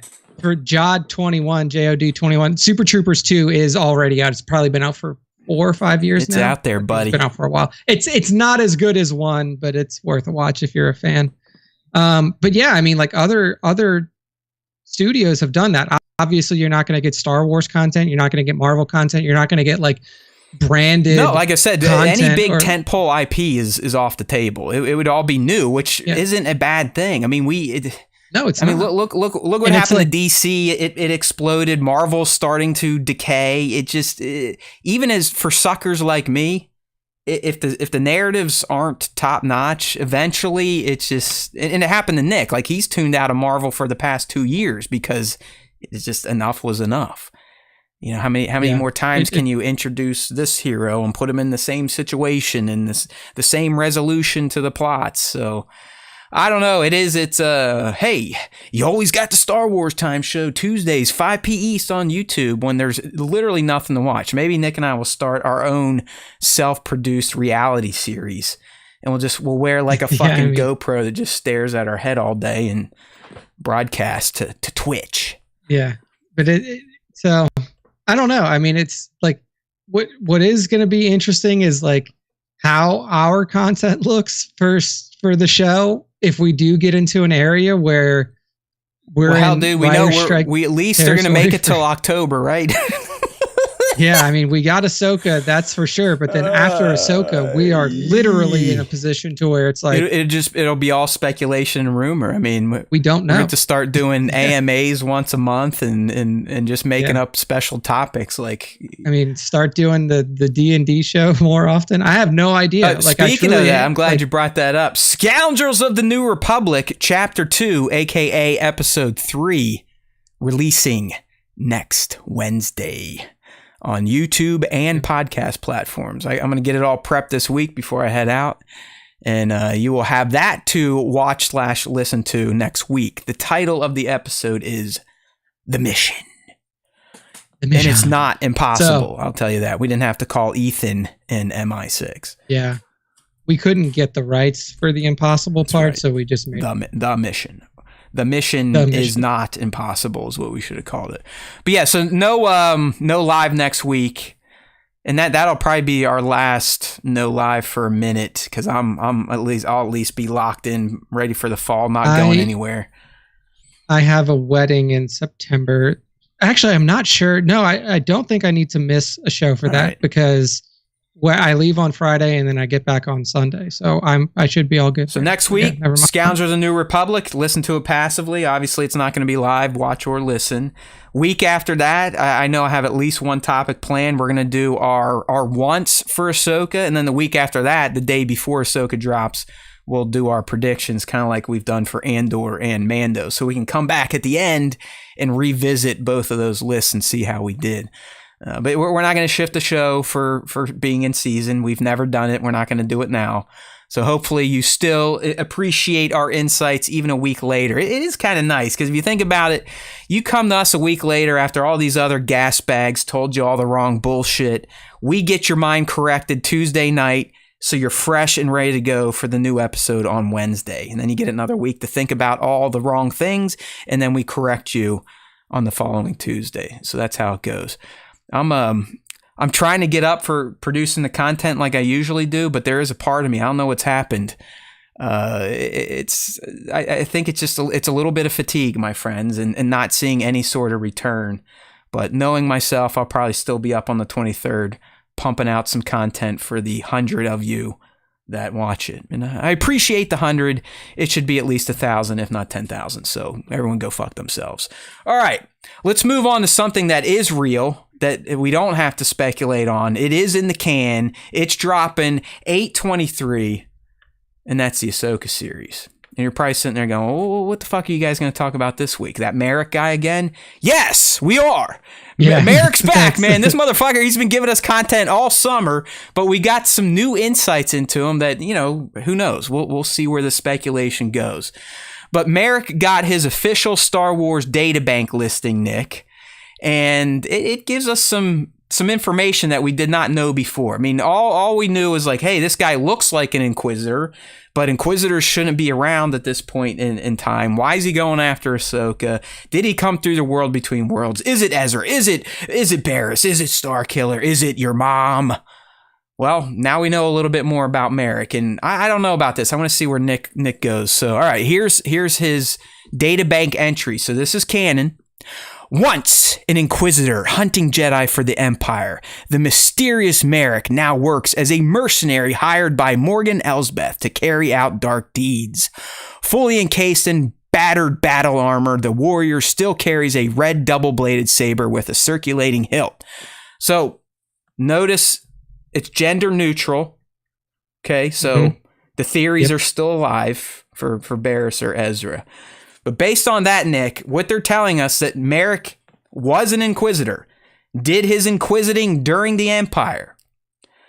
Now, like Baylan and Shin, but not like Baylan and Shin because he was an Inquisitor, so he leaned towards the dark side and he still uses a red blade. Yep.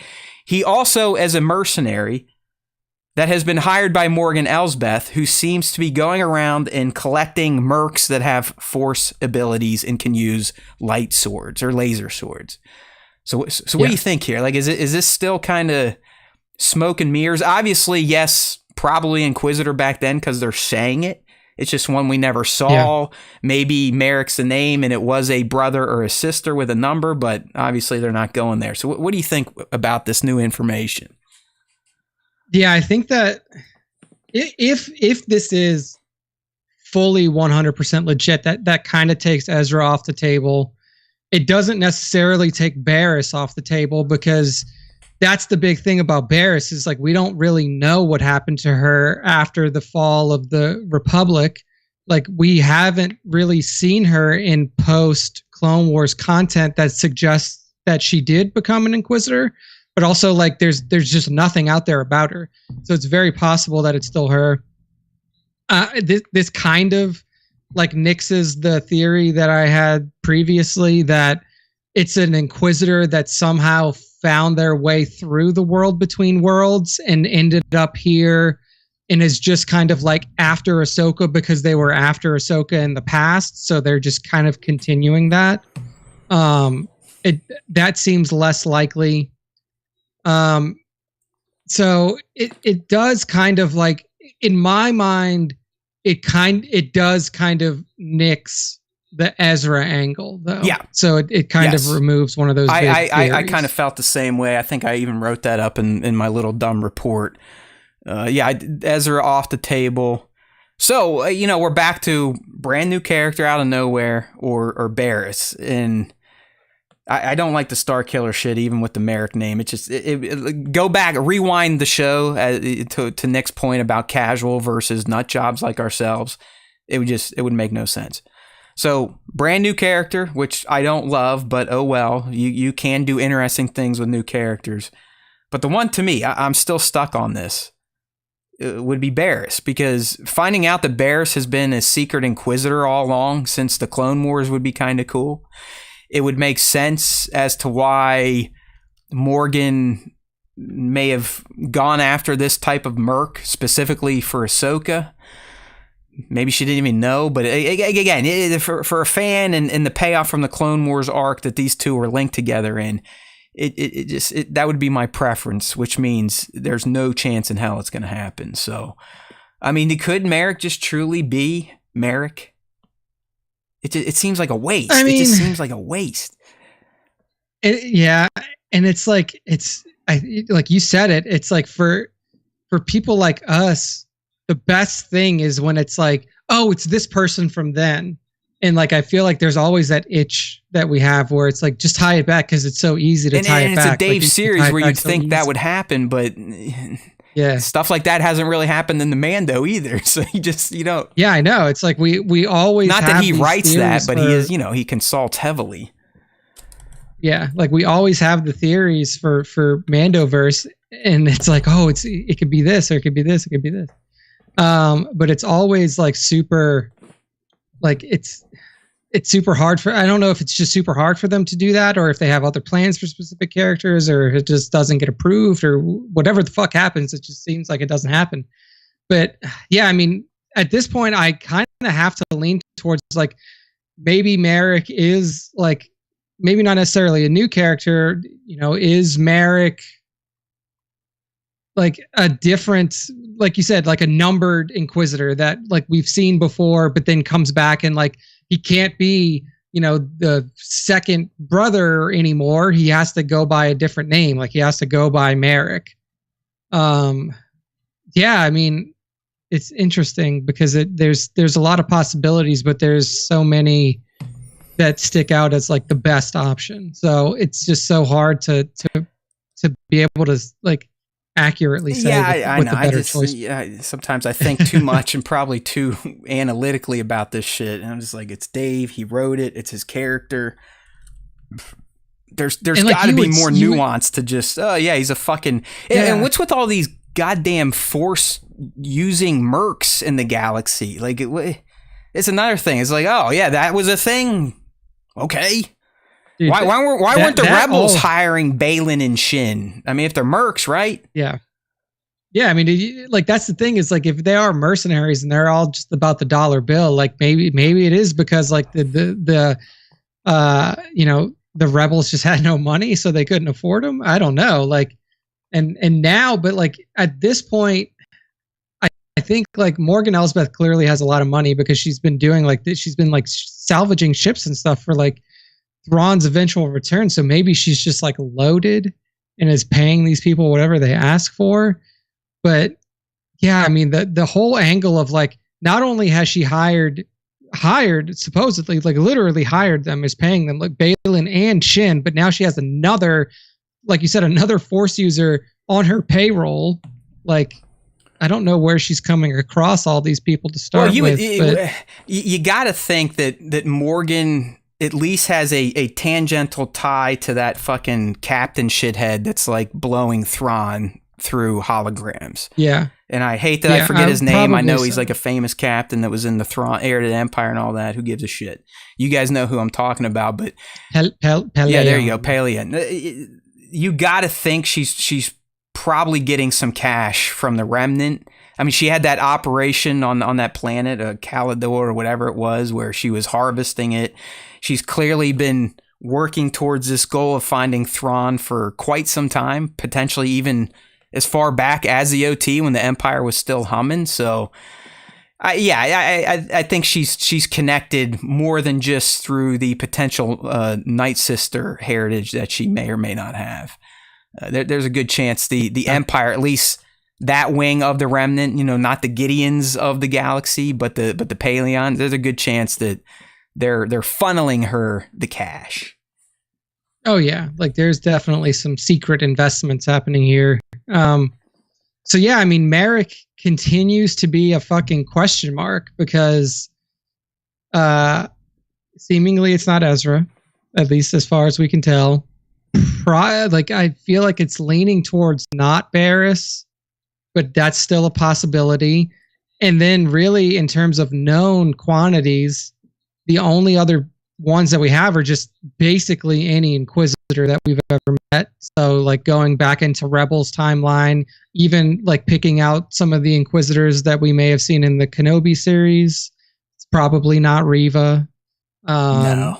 So yeah, I mean, like there's a lot of different possibilities, but as you mentioned, Matt, it's probably leaning towards a new character. Yeah. I guess I'll have to get up for that. I mean, I get if the character's arc makes sense in Ahsoka, it makes sense, right? I'm not going to sit there and bitch about it, but if they're just there to have a spinny red lightsaber to like connect the dots for the dopey Star Wars fans out there, then it's like, what a waste. I mean, just stick with Baylan and Shin. They seem very intriguing to me, where this person's intriguing just because of the mystery. And if the mystery is revealed to be something kick-ass, then fantastic, it worked. If it's just, like a ho-hum fake-out thing, it's like, Marrok. Yeah, and it's R.I.P. It's like, well, who fucking cares? You literally just did that to like put in a red lightsaber that spins around from the Rebels era. Exactly. I mean, you would assume that the mystery surrounding this character, and it's like intentional mystery. Like in the press pieces that they've put out, like to Vanity Fair, they made a point of saying like this is a mysterious inquisitor type of character. So like if you are intentionally making this character mysterious, you would imagine that like the mystery is paid off on. You would by hope. something. I mean, dude, right in the data bank, the mysterious Marrok. Now, where like you say, it's like they're rubbing it on our faces, and I just hope it pays off, because sometimes when they rub it in our face and everything is pointing to something, they're like, nope, it's this stupid fucking thing instead. Surprise! There goes all your fan speculation, and that is the problem with people like myself and Nick and those that listen to us. And I've gotten way better at it. I learned my lesson with the prequels. You can't start writing fan fiction. You just can't. You gotta let it play. You gotta let it play out. Like, you just gotta let it play out, because if you sit there and you build up your own story, you're always going to be disappointed, even if you shouldn't be, because you're like, well, it didn't go the way my head thought it would, so it sucks. Well, that's fucking stupid. You're dealing in absolutes. You're a Sith, right, Anakin? Speaking of our boy Anakin, Nick, we're going to kind of attach him to this story post here. Okay. We've been talking for over a year now that Hayden is more than likely in the Ahsoka series. It makes a lot of sense. Rosario may or may not have flubbed and put something out on socials that kind of hinted at Sky Guy being in the series and getting to work with Rosario for the first time. But now, recently, as I think yesterday or over the weekend, Nick, some Star Wars Ahsoka merch started popping up on Amazon. And if you read the listing, they just go out and steady pop out his name. All right, so here's the listing. I don't have it on the graphic up here on the live stream. But if you do follow us on YouTube, Instagram, TikTok, I already put out the post. Make sure to check it out so you know what we're talking about here. But essentially, in this listing for Star Wars Ahsoka merchandise, here's what we got. And first and foremost, I did not write this. I don't even think an AI could do this, so Amazon may still be using human copywriters. But this first line, we'll see what Nick says. It's either super cheese or super fucking smart. All right, so here we go. Stop looking for fashion help in Alderaan places. Boom! You know what I mean? Stop looking for Alderaan places. I was like, you know what? That's either really good or really bad. I still can't figure out. But anyways, here we go. That's not the news, all right? Add a little out-of-this-world style to your wardrobe with some truly epic, officially licensed Star Wars graphic t-shirts, sweatshirts, and hoodies. Transport yourself to a galaxy far, far away with cool new apparel featuring Ahsoka Tano, Sabine Wren, Anakin Skywalker, Mon Mothma, and all your favorite Star Wars Ahsoka characters. Okay? Well, there it is. Yeah, I mean, I could not find the official listing, but typically on Reddit, if it remains, it is real, because the mods there get pissy. Just ask Nick. We are both banned from Reddit. We can't post anything in Star Wars leaks.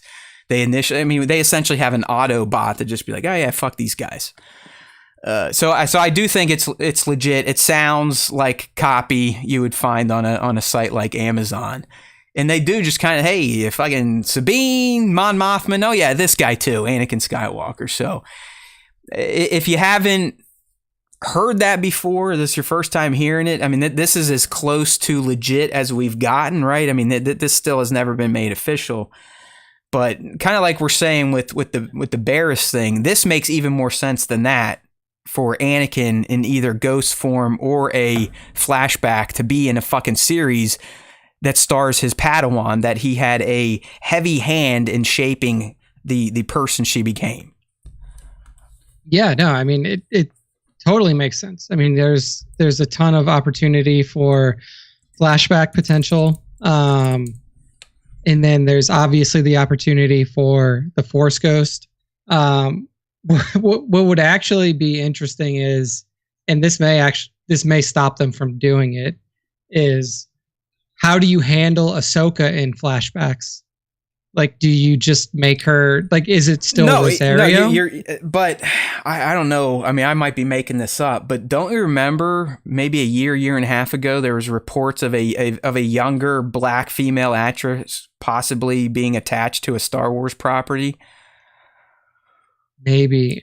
I think I do, like, I mean, we'd have to search the site. Not going to do it now. Anyone go to StarWarsTime.net, look for it. But I believe this was a rumor at least put out there that there's a younger actress that had similar features to a Rosario that some people are like, you know, if you threw the makeup on, you definitely could justify this woman as being a younger Ahsoka. But yeah, you're right. I mean, did they just de-age them both? I guess.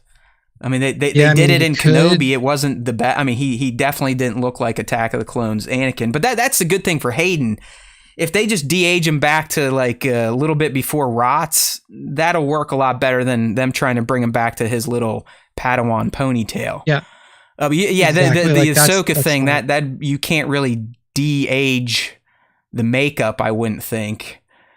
Yeah, well, you could because it's makeup, hard. but how do you then get the CG to de-age the human face? You know, Exactly. Yeah, that's the hard part. Is like, yeah, you could do it to where like you just rely completely on the makeup team to be like, hey, make her look younger, but that's tough. Yeah, and like, it would have to be like the third year of Clone Wars Ahsoka, where she's not, you know, wearing her fucking bikini top that creepy George put her in as like a 14-year-old.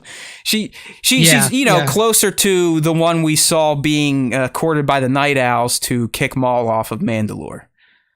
Exactly. Like you have to very specifically choose. Like you can't go back to like super young snips. Like it's just not going to work. You could probably through makeup and a little CG wizardry get Rosario close enough to season 7 Clone Wars Ahsoka. Yeah, and so I'm very interested to see how they use him because I think that if there's any property that he should be back in, like be back in fully as like Anakin again. And like as an enlightened Anakin that we haven't seen before, like truly the Anakin that is like the Force Ghost Anakin who has learned from his faults, that has learned from his failures. Like this is the one. Like what else are you gonna like? There's no other place that you could really like show the growth of Anakin Skywalker after his death. Nick, it's the only person he outside of Padme he cared for and actually taught valuable lessons. We saw this in Tales of the Jedi. I mean, if it weren't for Anakin essentially almost getting her stunned to death by the clones for years and years and years, she probably wouldn't have survived Order 66. I mean, that's what that short was all about. Like her getting her ass zapped and zapped and zapped and zapped and zapped was to show us, oh, that's how her and Rex were able to do this because she was trained by the master on how to deal with clones when they get a little rabid. Yeah. And I mean, you know, there's, like you said, Padme's gone. So like that connection, you really can't use that anymore. Can't do it with Luke. Like, I mean, I guess you could, but like there's no content that's being made around Luke as like a central character. Luke is always kind of like a pop in, pop out. That's the other. Guy. That's a good point because if you think about it, who has Anakin mentored the most in his life? Ahsoka Tano, not Luke 100%. Skywalker or Leia Skywalker. I mean, he never. I mean, he didn't know his kids until they were fucking up his Death Stars and whatnot. But by the time he like, realized, never like, met Leia. yeah, but by the time he realized, like, oh shit, I fucked up. I need to be a good guy again. He was dead. So he never got to coach his son or do any. Like, the character of Anakin, he was always at his softest. He was always at his most adult-like with Ahsoka. So as Nick said, it makes perfect sense to, like, all right, let's bring him back as a ghost, and let's hear that enlightened guy again talking to her about his failures and how it could maybe help her in this new challenge. Yeah, I mean, that's something that like all of us, I mean, have like desperately been wanting for a while. It's like, show us the redeemed Anakin Skywalker, and that we haven't never gotten seen it. yet. You've only seen him for 2 seconds when he takes his last breath, and it's some of the most beautiful fucking exchanges in all Star Wars.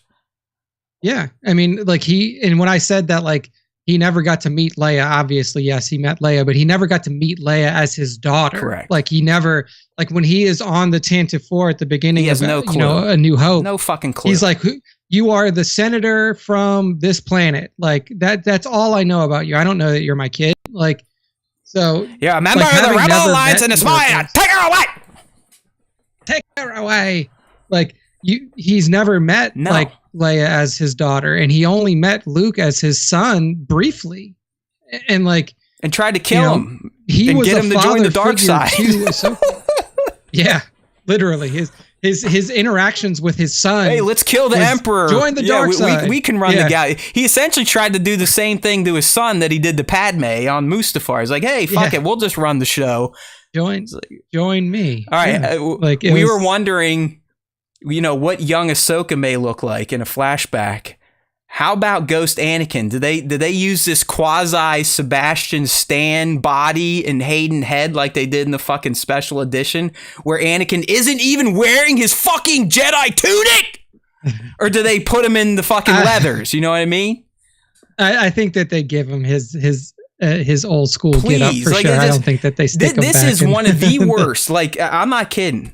George really fucked up the end of Return of the Jedi with his special shit. I mean, Vader saying no, I've gotten a bit softer on that, but it's still terrible. And then cutting Yub Nub, and then to rub salt in our wounds, they dub in fucking young Hayden over Sebastian Shaw, who I've watched literally my whole life until George is like, fuck it. We don't need to worry about that anymore, because he kind of looked like Hayden in that white bald head, right? Right, guys, right? Yeah, okay, let's go.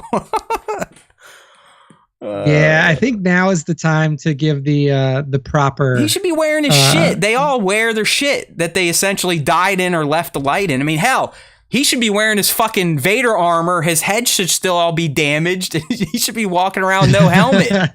Just give him the breathing like this, like Vader look. Ahsoka's like, man, just put your fucking mask back on, pal. Like, I can't fucking get through a conversation. And he's like, he just says, like, I was redeemed, but I wasn't redeemed enough. Yeah, to get my old clothes back. The Force, to get my old. Well, hey, Nick, to get my old stuff. He can't. They were fucking burned to his body. There you go. True. So he should come back as crispy, missing both legs and an arm with a robot arm, Anakin Ghost. That's what he should look like. Yeah. He should look like I hate you. Why Ahsoka, that guy. That's why Ahsoka never reaches out, because she did once, and she saw that was the version of Anakin. She was like, get the fuck out of here. It'd be like, some guy exposing himself to you in a trench coat. It's very shocking. It's like, maybe we don't do this anymore. It was good to see you, Master, but not again. You're fucking creepy looking, you sicko.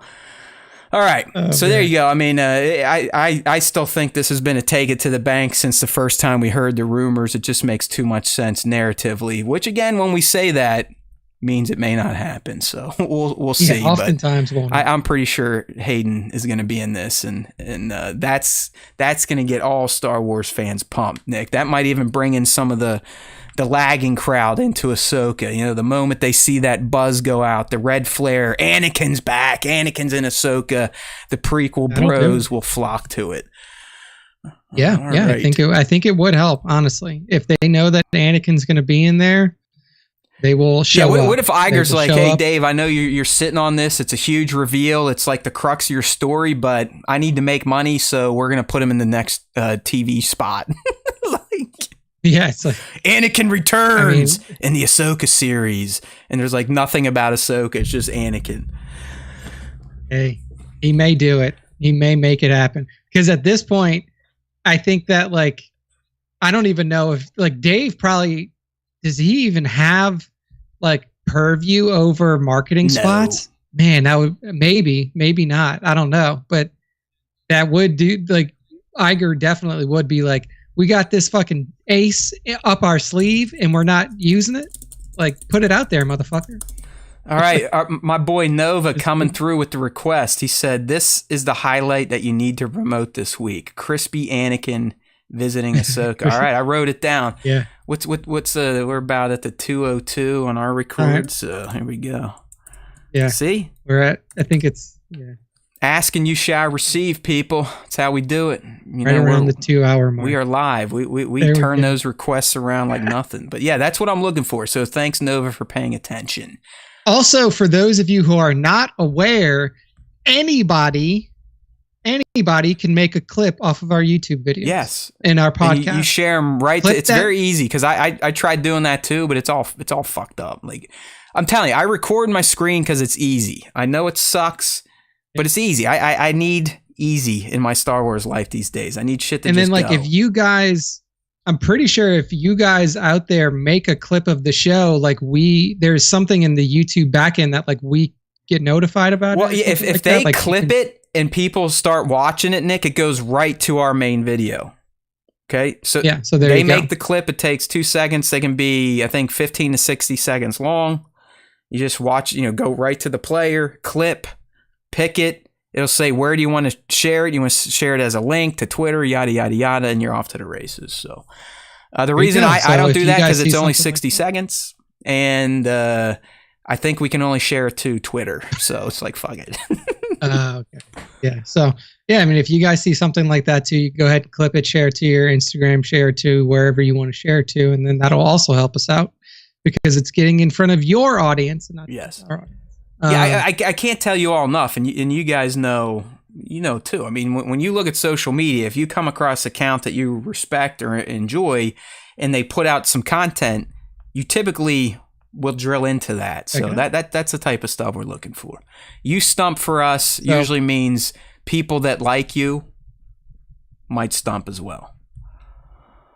So thank you, Nova, for the recommendation, though. Crispy Anakin may make its way to our Instagram. That's a good one. That's a good one. Cool. Yeah. I mean, that was the last of our. I really do feel like for the little bit of shit that we had to talk about, we squeezed we did it about again. every ounce of it. This is going to be a 2.5 hour show on nothing again. So kudos to us. Send the fucking medals in the mail. All right, man. Well, you know what time it is. We got through our low-hanging fruit that actually ended up being deep dives into the business of Star Wars content creation. Lots of business talk. But we made it through all of them, so it's time for the Star Wars Time Show fan segment. That's right, my friends. The only Star Wars podcast to dedicate a weekly segment to its fans, and we have 2 methods for getting involved. The first one we're going to start with, that's our question of the week. We post it to Instagram. I think it goes to Twitter too, but I did not look at Twitter today, so sorry to the Twitter crowd. But we put it on Instagram at Star Wars Time. Show. Check the profile, check the stories. All you got to do is reply. So this week's question kind of built upon one of our segments, and that is, do you want The Mandalorian to continue as a series or a movie franchise? Nick, I did not look at the post. Did this get any sort of heat, or was it fairly dead? We got some decent responses. We actually got 12 comments on it, and then I think we got a couple of stories, but I only pulled from the comments. So I got 5 of you guys stashed out from the comments section. Well, so we'll kick it off. Loaded up. So take it away. Take it away. So we'll kick it off with Press Pause Photography, a fan favorite here at the Star Wars Time Show. He says, a TV series. The Mandalorian was able to fully realize George's vision in that he wanted a weekly space action serial. He tried as recently as the early 2010s to this, and the technology still wasn't there. To make it a film, in my opinion, diluted the movie content we already have and takes away from the fantastic medium in the television space that just cannot be done in cinema. Obi-Wan could have been a movie. Boba Fett could have been a movie. The Mandalorian is a weakness. Those are good points right there at the end. Yeah, because they were. I mean, I think like so. Obi-Wan was what, 6 episodes? They were all fairly short. Boba Fett, you take out the 3 Mando episodes, it was only 4. Yeah. So yeah, I think Connor's spot on with that take there. Yeah, I agree with him as well. I mean, that's kind of the point that I was making when we were talking about it. Is like it's hard to cut down from a 8 individual scripts for TV shows to a 2-hour long movie. It's very hard to do, especially when the audience that has been intaking this content is so used to it being like deeper and long form TV series type of things. Good stuff there from Press Pause Photography. Next up is Sneakers and Sidekicks, SNKRS_and_sidekicks. He says, I would eventually like to see all the D+ Star Wars shows have a connected movie, but I definitely don't want Mando to be regulated to just films. I think he meant relegated. I like it. No, it's regulated to just films. Regulated. No, I mean, really, they are kind of like regulating it to, you're only doing this. We're taking out your... Yes, so far everyone is against this, which I agree with. That is a common, I think that was definitely the consensus in the comments, was that they would prefer the TV show to continue and not for it to just be a movie. But yeah, I mean, I think that's kind of the intention of like this end game style crossover, is that like all of these interconnected Mandoverse TV shows will eventually kind of cross over into the event style film that would be released in theaters. Obviously now all of this is kind of up in the air with the strikes and with the budget concerns and stuff like that over at Disney. So we will see what happens. But Sneakers and Sidekicks would like to see an attached movie for all Disney Plus shows, but not it only be a movie. Scion XTC, our good friend, says the only way I could see it being a movie is if it were the end of The Mandalorian and we weren't going to get any more story / world building or introduction of characters for other future series. So essentially kind of like the end cap of it would be a movie, and then nothing else. Should be the already announced movie, right? I mean, that technically should be the end of all of this. That's what... Yeah, I mean, that's what our understanding is that the end of it would be this crossover event. I mean, maybe that's not what their intention was, but as far as we understood, I was just going to ask you, and I don't want to maybe get too deep into this considering where we're at in the show, but what would they do if they end The Mandalorian? Like, what do you do? What do you start next? Like, you just spent all that time and money building up a new IP that, obviously had a lot of familiar shit in it, but you still have Disney Plus. You still have Star Wars fans to cater to. I mean, where do you go next? I mean, I guess you could, depending on what happens with Thrawn, go deeper beyond that, but then you start butting up to the sequels.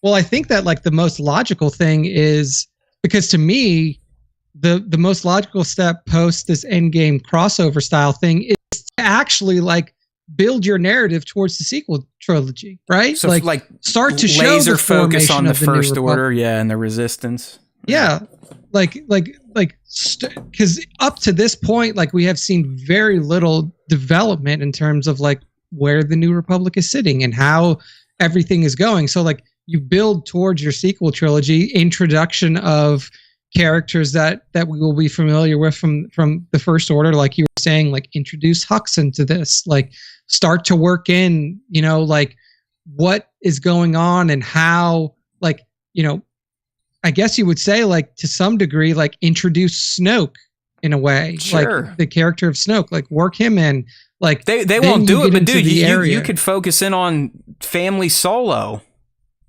Yeah, say the Solo family, Kylo and stuff. It's so hard to do now, though. Like with Carrie dead, you can't with the old, and Harrison ain't touching shit. So that it would have to be when he left the family, obviously. Yeah, I mean, it's like they've painted them. I mean, not really but like it's so hard to do that now because the characters that are required to really build towards that narrative. I think are Hamill's gone. done too. Like, Even though you could I don't technically think- play old Luke, I think he's over it. Like TLJ did not Yeah. sit well with him. TLJ didn't sit well. Like what's weird about TLJ is that it didn't sit well with a lot of people who worked on it. Like, yeah, I mean, Boyega Boyega just came hates out and that. ranked it last. I saw that when he was promoting. Yeah. They cloned Tyrone for sure. yeah, like he hates it. And then we already know how Mark feels about it. Like Mark's not a huge fan of TLJ. I mean, dude, if you remember, either. like people, even Ryan must have known that Mark wasn't pleased, because if you go to like the behind the scenes of that, you know, the Blu-ray or wherever you can get this shit, the documentary is essentially all about Mark and kind of dealing with how Luke was portrayed in the movie. That's like convincing him that like this is it. This is okay. So yeah, I mean, like, I don't know what went on the set of that movie, or like what. Oh man, was the but dynamic? Like you go back to old press clippings for promotion for TLJ. Jake Skywalker. He is salty as fuck. Yeah, like, so I'm not sure if there was like a lot of strife between like Ryan and the actors, or if there was just like a disconnect between like how like where they thought their character journey was going and the way that it ended up playing out in the movie. But like some very prominent people from that film are not huge fans of it, and I don't think it's because of the content. I think it might be because of whatever was happening during the production. Yeah, I think you're right. I mean, listen, I do not hate TLJ like most people. I would rank Tross last out of the sequels, TFA first, TLJ in the middle. Just, you know, their order. But you know, someone like Boyega, I think he's got a legit complaint, because his character literally just went from, hey, you're like the main with Daisy, to we're going to send you on some happy horseshit excursion and kind of keep you separated from the group. Poe really didn't have much to do besides, you know, bitch and moan. Yeah, I mean, they really Daisy and Adam got the lion's share of TLJ. I mean, their characters got all the fucking love and development, and I did like where all that was going from Ryan. I did. I liked the Ray from Nowhere. I liked the kind of the weird thing that those two were developing, and she kind of felt for him, and that's why she left. She's like, I might be able to get him to turn, and we can kind of fix this shit. But I think you're spot on. There was something going on in that set that rubbed a lot of the cast the wrong way. I don't know if that's how Ryan works. I would find that hard to believe, considering his success with Knives Out and people wanting to come back and work in that franchise. But yeah, you never know. If you never watched like some of the BTS for TLJ because it made your eyes hurt, go back and look at it. I'm not kidding. Like there's literally, it's almost an hour-long documentary, and the title is very tongue-in-cheek, like, Mark fucking hates me in this movie, but here's our process and how we did it. Yeah, it was an interesting watch. I'll put it that way. Sorry for the tangent. Back to question of the week responses. Indeed. Last one up for the question of the week. This is Obi Simp Kenobi. He says, I think it should be TV and then have a big movie to end it all. The original plan. Right. There you go. Listen to the people. Actually, there's one more after that too. I forgot. So yeah, I mean, like the original plan. Yes, stick to the original plan. And then now the final one. Carl P. Photography says, I initially thought a film would be good, but there is scope for a great series with 6 weeks arcs. He probably meant 6 week arcs. So that would be much better. I think that like I don't know if I thought that this would initially be good as a film. Just to like comment on what Carl was saying, because of how they initially developed it. I could see was like, that this is not good. Yeah, I was like, maybe if they would have like did only season 1 and then float into a movie, then it would have been better. But I kind of agree. Like, I definitely agree with Carl now that like the scope of this Mando verse is a little too wide for a film unless you were doing a film series. Yeah, I mean, like you would have to do a trilogy at this point to make up for losing 8 scripts into one.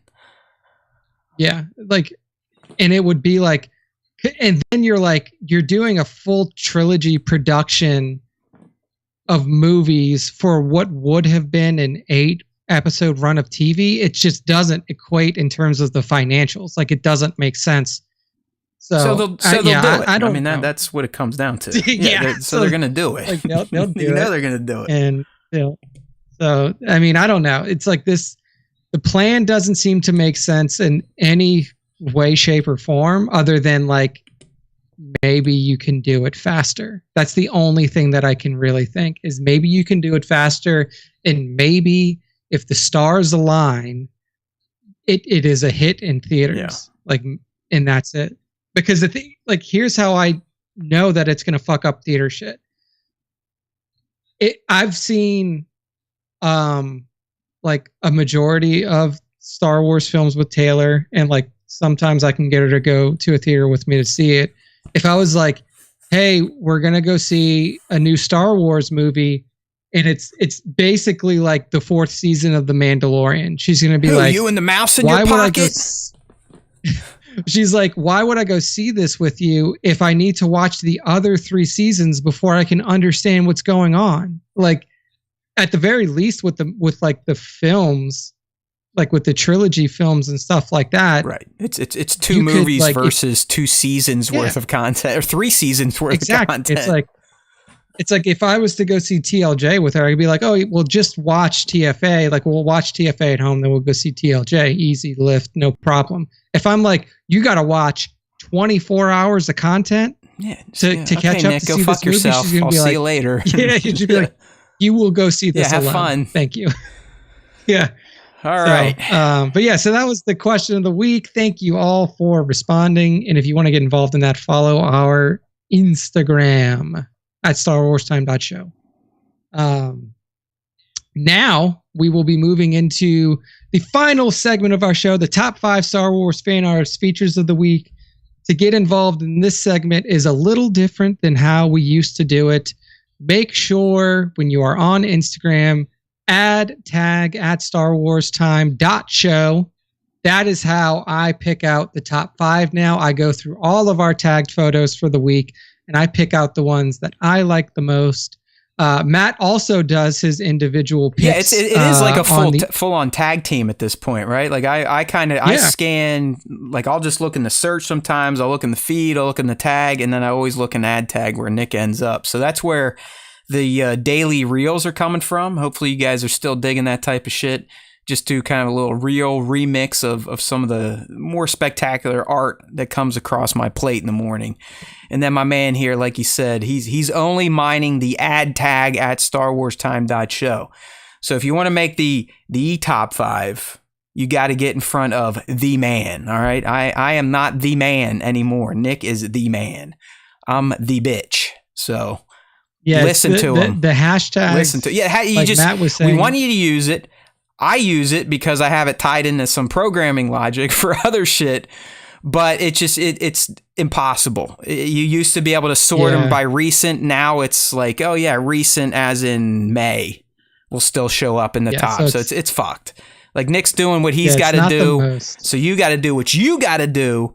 And that's follow the recipe for success. And hey, we got a lot of people adding tags. Yeah, it's working. It's working. It's getting there. All right, man. So who did you pick? These days also because we're scared to post anything on IG because apparently we're communists. I have a premature ejaculation when it comes to this segment because now I see what Nick picks and it's not as fun as it used to be when I did not know. But go ahead, Nick. I'll feign like I don't know who's coming up. Yes. But anyway, to kick off the top 5 for this week, Matt knows who it is. It's Boom. At Tong Wars. Right. Tong Wars lives in a place that has probably the best sunsets I've ever seen, or sunrises. Like he just gets him and another pick of yours this week. You're right. They have some of the best natural shooting locations out of the entire Star Wars fan artist feature community. It's incredible what they can do. So what we're seeing here from Tong Wars, who works specifically with Lego figures, is a shot of an Imperial shuttlecraft. One of my favorite. The flying Lambda class over- shuttle. It's a beautiful ship. Yes, the Lambda class shuttle from the original trilogy, flying over this beautiful horizon line, flanked by 4 TIE fighters, both 2 in front, 2 behind. And like I said, there's the incredible like striated clouds that are in Tong's backyard or something like that, and you get this incredible sunset in the background. I mean, it's just absolutely incredible visual work here from Tong. Yeah, I need to figure out if this is a new or old Lego vehicle set, because I kind of want to get in on this. I'm not kidding. Like, it is. The moment I saw that fucking thing drop out of Darth Vader's, the belly of his ship, and head towards Death Star 2, I was like, that thing's fucking cool. Another Empire vehicle that I think looks more rad than pretty much anything the Rebellion is throwing at their fleet. So I need to look into that. But yeah, I mean, it's fantastic. It's a great looking ship, great looking setting. I even like the fucking added chemtrails he put off the tip of the shuttle. You know what I mean? It's like, those nice little nuanced touches really make this pop. And I gotta wonder if I think Tong has been experimenting with Photoshop's new AI where you can have it expand scenes. I don't know if you've seen this, Nick. But you can actually take an old photo and have it kind of flesh it out either vertically or horizontally, like build out more of the landscape. So I wonder. Yeah, I have heard. I wonder if he used that, or if that's just natural sky there. I've also seen some clips, and I wish we could steal content like everyone else on social media. I don't know if you've seen them, Nick, but they're like vertical filmed Star Wars, like from the OT. It's so cool. It's like they take like the widescreen cells and show what it would look like if it was filmed essentially on IMAX. It's pretty fucking dope. Yeah. Yeah, I have seen little things, clips here and there like that too. That is pretty. Hey, Tong is in here. No problem, buddy. We love you anytime. Fantastic art. So don't forget to give him a follow at Tong Wars on IG. That is true. Tong was in the top 5 where our account got nuked. Well, now we actually got to talk about it, Tong. So there you go. Yeah. Now you made it back in. So, justice is served. That's right. Awesome stuff by Tong. Make sure to follow his account because he's always putting out some really cool stuff. Next up here, we have at SWTS on Instagram. SWTS, one of the well-known photographers out there in the community. And this shot here is of our boy, our favorite clone hero, Rex, making his way through. I mean, this is probably like still in the height of the Grand Republic before the fall and the rise of the Empire. This is like Rex out on a mission on some planet. He's wading through water right now. Yeah, look at that on reflection. His way to a destination. And that's what I was gonna say. The thing that really makes this photo and the one that's attached to it too is just the incredible reflection that SWTS got in the water. So you get to see, you know, the water reflection of Rex right there, and it's just a great natural looking shot of our favorite. You nailed it right there, and even Swit in the caption, back to basics. And when I read that as a now nearly retired toy photographer, I was like, fuck, that's motivational, because that's what sucked me into the hobby to begin with, Nick, was the basicness of it, of grabbing a figure, going out to your nearest outdoor location, be it your backyard, a park, a quarry, whatever, plopping that motherfucking thing down and trying to take a shot to make it look like it's somewhere doing something. And I need to take a little bit of motivation from Spencer here and maybe try to get back to basics, because where the hobby kind of soured for me was trying to keep up with the Joneses, which, you know, not many people will admit they do, but we all do it. I've watched a lot of you grow over the years, and a lot of you shoot very similarly to some of the big accounts, because like, hey, look, they do this, they're big, I'm going to try it. And it just, I got out of my wheelhouse. I got to worry about the lights, got to worry about the fireworks, the effects, standing guys up. And it's like, and then it became a task, right? Now I got to think about all this. I got to do all this staging just to get a shot, and the little cocksucker's probably going to fall over anyways. So I got out of the love for the as again, back to basics. So I'm going to try and recapture that mantra and get some of these now piling up hot toys maybe outside for a little bit of a shoot, but probably not for the next few weeks because I'm leaving in a few days. So yeah, the motivation's gonna piss away quickly. But that's our boy at SWTS with 2 P's picks on Instagram. Up next, this one was fucking killer. Yeah, so this one here is just awesome. This is from at sentimental_scoundrel.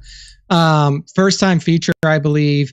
And basically what this shot shows us is like the pre-meeting of the beginning of Return of the Jedi. So like before Luke shows up at Jabba's compound, at Jabba's palace, this is the meeting of Luke, Lando, Leia, Chewie, 3PO, R2-D2, all talking about the plan and what's going to go down once they get inside of the palace. So, I mean, it's just such a cool setup.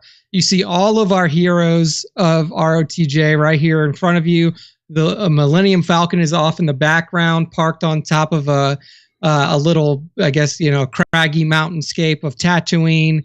And out of R2's little hollow projector, you see the Jabba's palace. I guess it would just be like, Jabba's palace, the diagram of Jabba's palace for them to talk about. So it was a super cool shot, and I was so impressed by how this was set up and executed. There are deleted scenes of them showing up on planet and kind of all dispersing to enact the plan. And when I saw this, Nick, I was like, this is like a continuation of that. I mean, I don't want to get too in the weeds here, but I mean, you could argue Luke probably should have been wearing the goggles he was seen in the deleted scenes, but by all means, Sentimental Scoundrel, this is fucking fantastic. And these are the little ones too. These are the 3 and 3/4 inch figures, so that makes this shot even more spectacular. And I'm not gonna lie, I think that the cherry on top's the fucking Falcon there in the background. That really kind of sets the size of the shot, the scope of this shot, and really gives it some depth and just it feels real. I mean, we're getting a bird's eye view, not even a bird's eye. We're getting an up close and personal look at their pre-planning for the rescue of Han Solo. Yeah, I wish that this was actually a scene in the movie. Like, I want to see what they're talking about now. Yeah. Like, I want to hear their conversation and what the setup was. And like, did it go to plan? Like, was it planned that Luke gets fucking dropped into the Rancor? You would have to think they're saying, Lando, we forgot to tell you, you actually have to go ingratiate yourself for a few months and become like part of his crew. So we'll see ya. And they leave him here. Like, see ya, son. Yeah, and like 3PO, you got to go over there. You're going to be a servant. You're going to sell yourselves. You're going to become droid hooers for Jabba the Hutt. Yes, I mean, it was such a fucking cool setup, man. So Sentimental Scoundrel, well done. Just absolutely great work there. Next up in the top 5 is at the Toy Enthusiast, and it is a shot from the Obi-Wan Kenobi TV series on Disney Plus, and it's pretty cool. It's a shot showing Obi-Wan sitting in his cave, looking at Anakin's. Really, I think he's looking at his own lightsaber. You're right. Is that Anakin's? It's Anakin's because the caption is Anakin, my brother. I failed you. Yeah, I failed you. So he's looking at Anakin's lightsaber, like under firelight, and just like lamenting about his failure of being not only, a master to Anakin, but also being a friend and, a good. Yeah. And this, Nick, this would have been post his journey with little Leia. So he has recaptured his Jedi essence. And, as the Toy Enthusiast is putting forward, he's kind of reflecting on that journey and what is to come.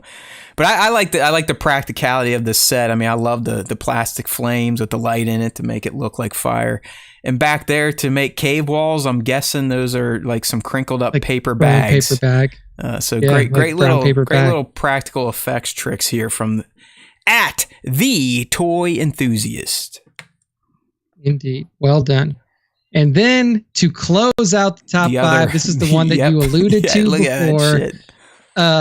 This is at ChezPick66. Chez has been a staple in the top 5 for many years. And it's because of shots like this, similar to Tong. Chez just has an incredible environment around where he lives to capture these like Tatooine desert type shots. And he always catches the perfect golden hour, the perfect, visage of the sun right in the picture where he wants it. So in this shot here, we see Cad Bane making his way into a small Tatooine. It could be just like a small Tatooine village or something like that. Looks like he just laid out a couple of Jawas with his pistol and he's making his way in almost like an old school cowboy, just his hand right by his holster ready to draw and go. Man, it's just an awesome shot here from Chez of our good boy Cad. Well, he's got up there location Paynes Creek Beach. So I'm assuming that's where Chez heads, and it would make sense. I think that's up in the northeast somewhere. But yeah, I mean, just listen. The sun, the location doesn't make the photographer, doesn't make the photo. We're not trying to take anything away from Chez, but I would love the opportunity to shoot there for like a week or so.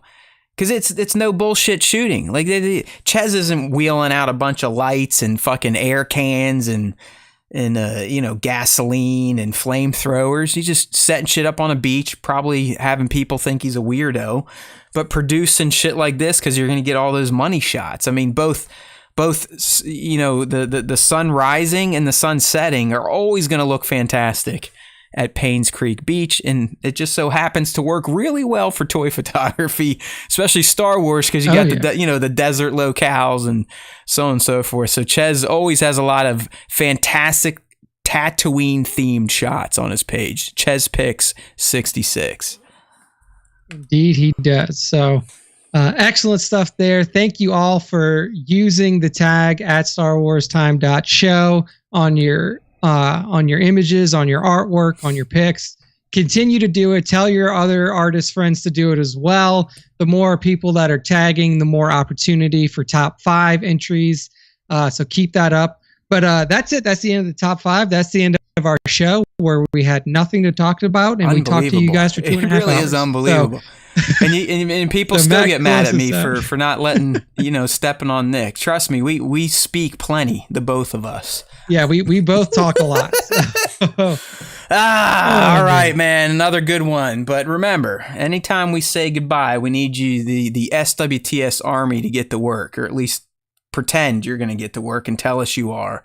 And then like the rest of us, you just don't do it. So StarWarsTime.net, the easiest thing to sell to people, right? They don't have to remember much. They're already going to know the word star and wars. They just have to remember time and .net.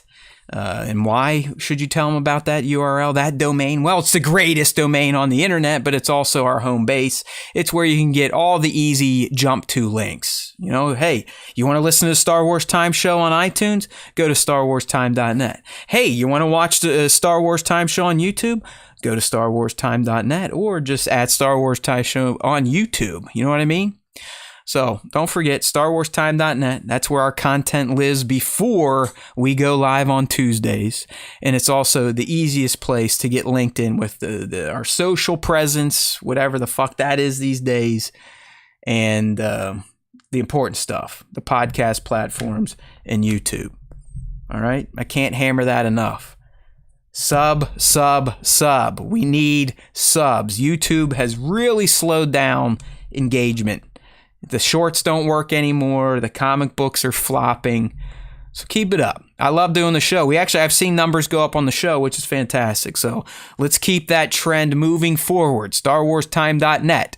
You guys will stump for us. Everyone must listen to us. Star Wars Time. There's always time. All right. It's time to go. Don't forget, my friends, if you listen to the Star Wars Time show, the Force will be with you. Always.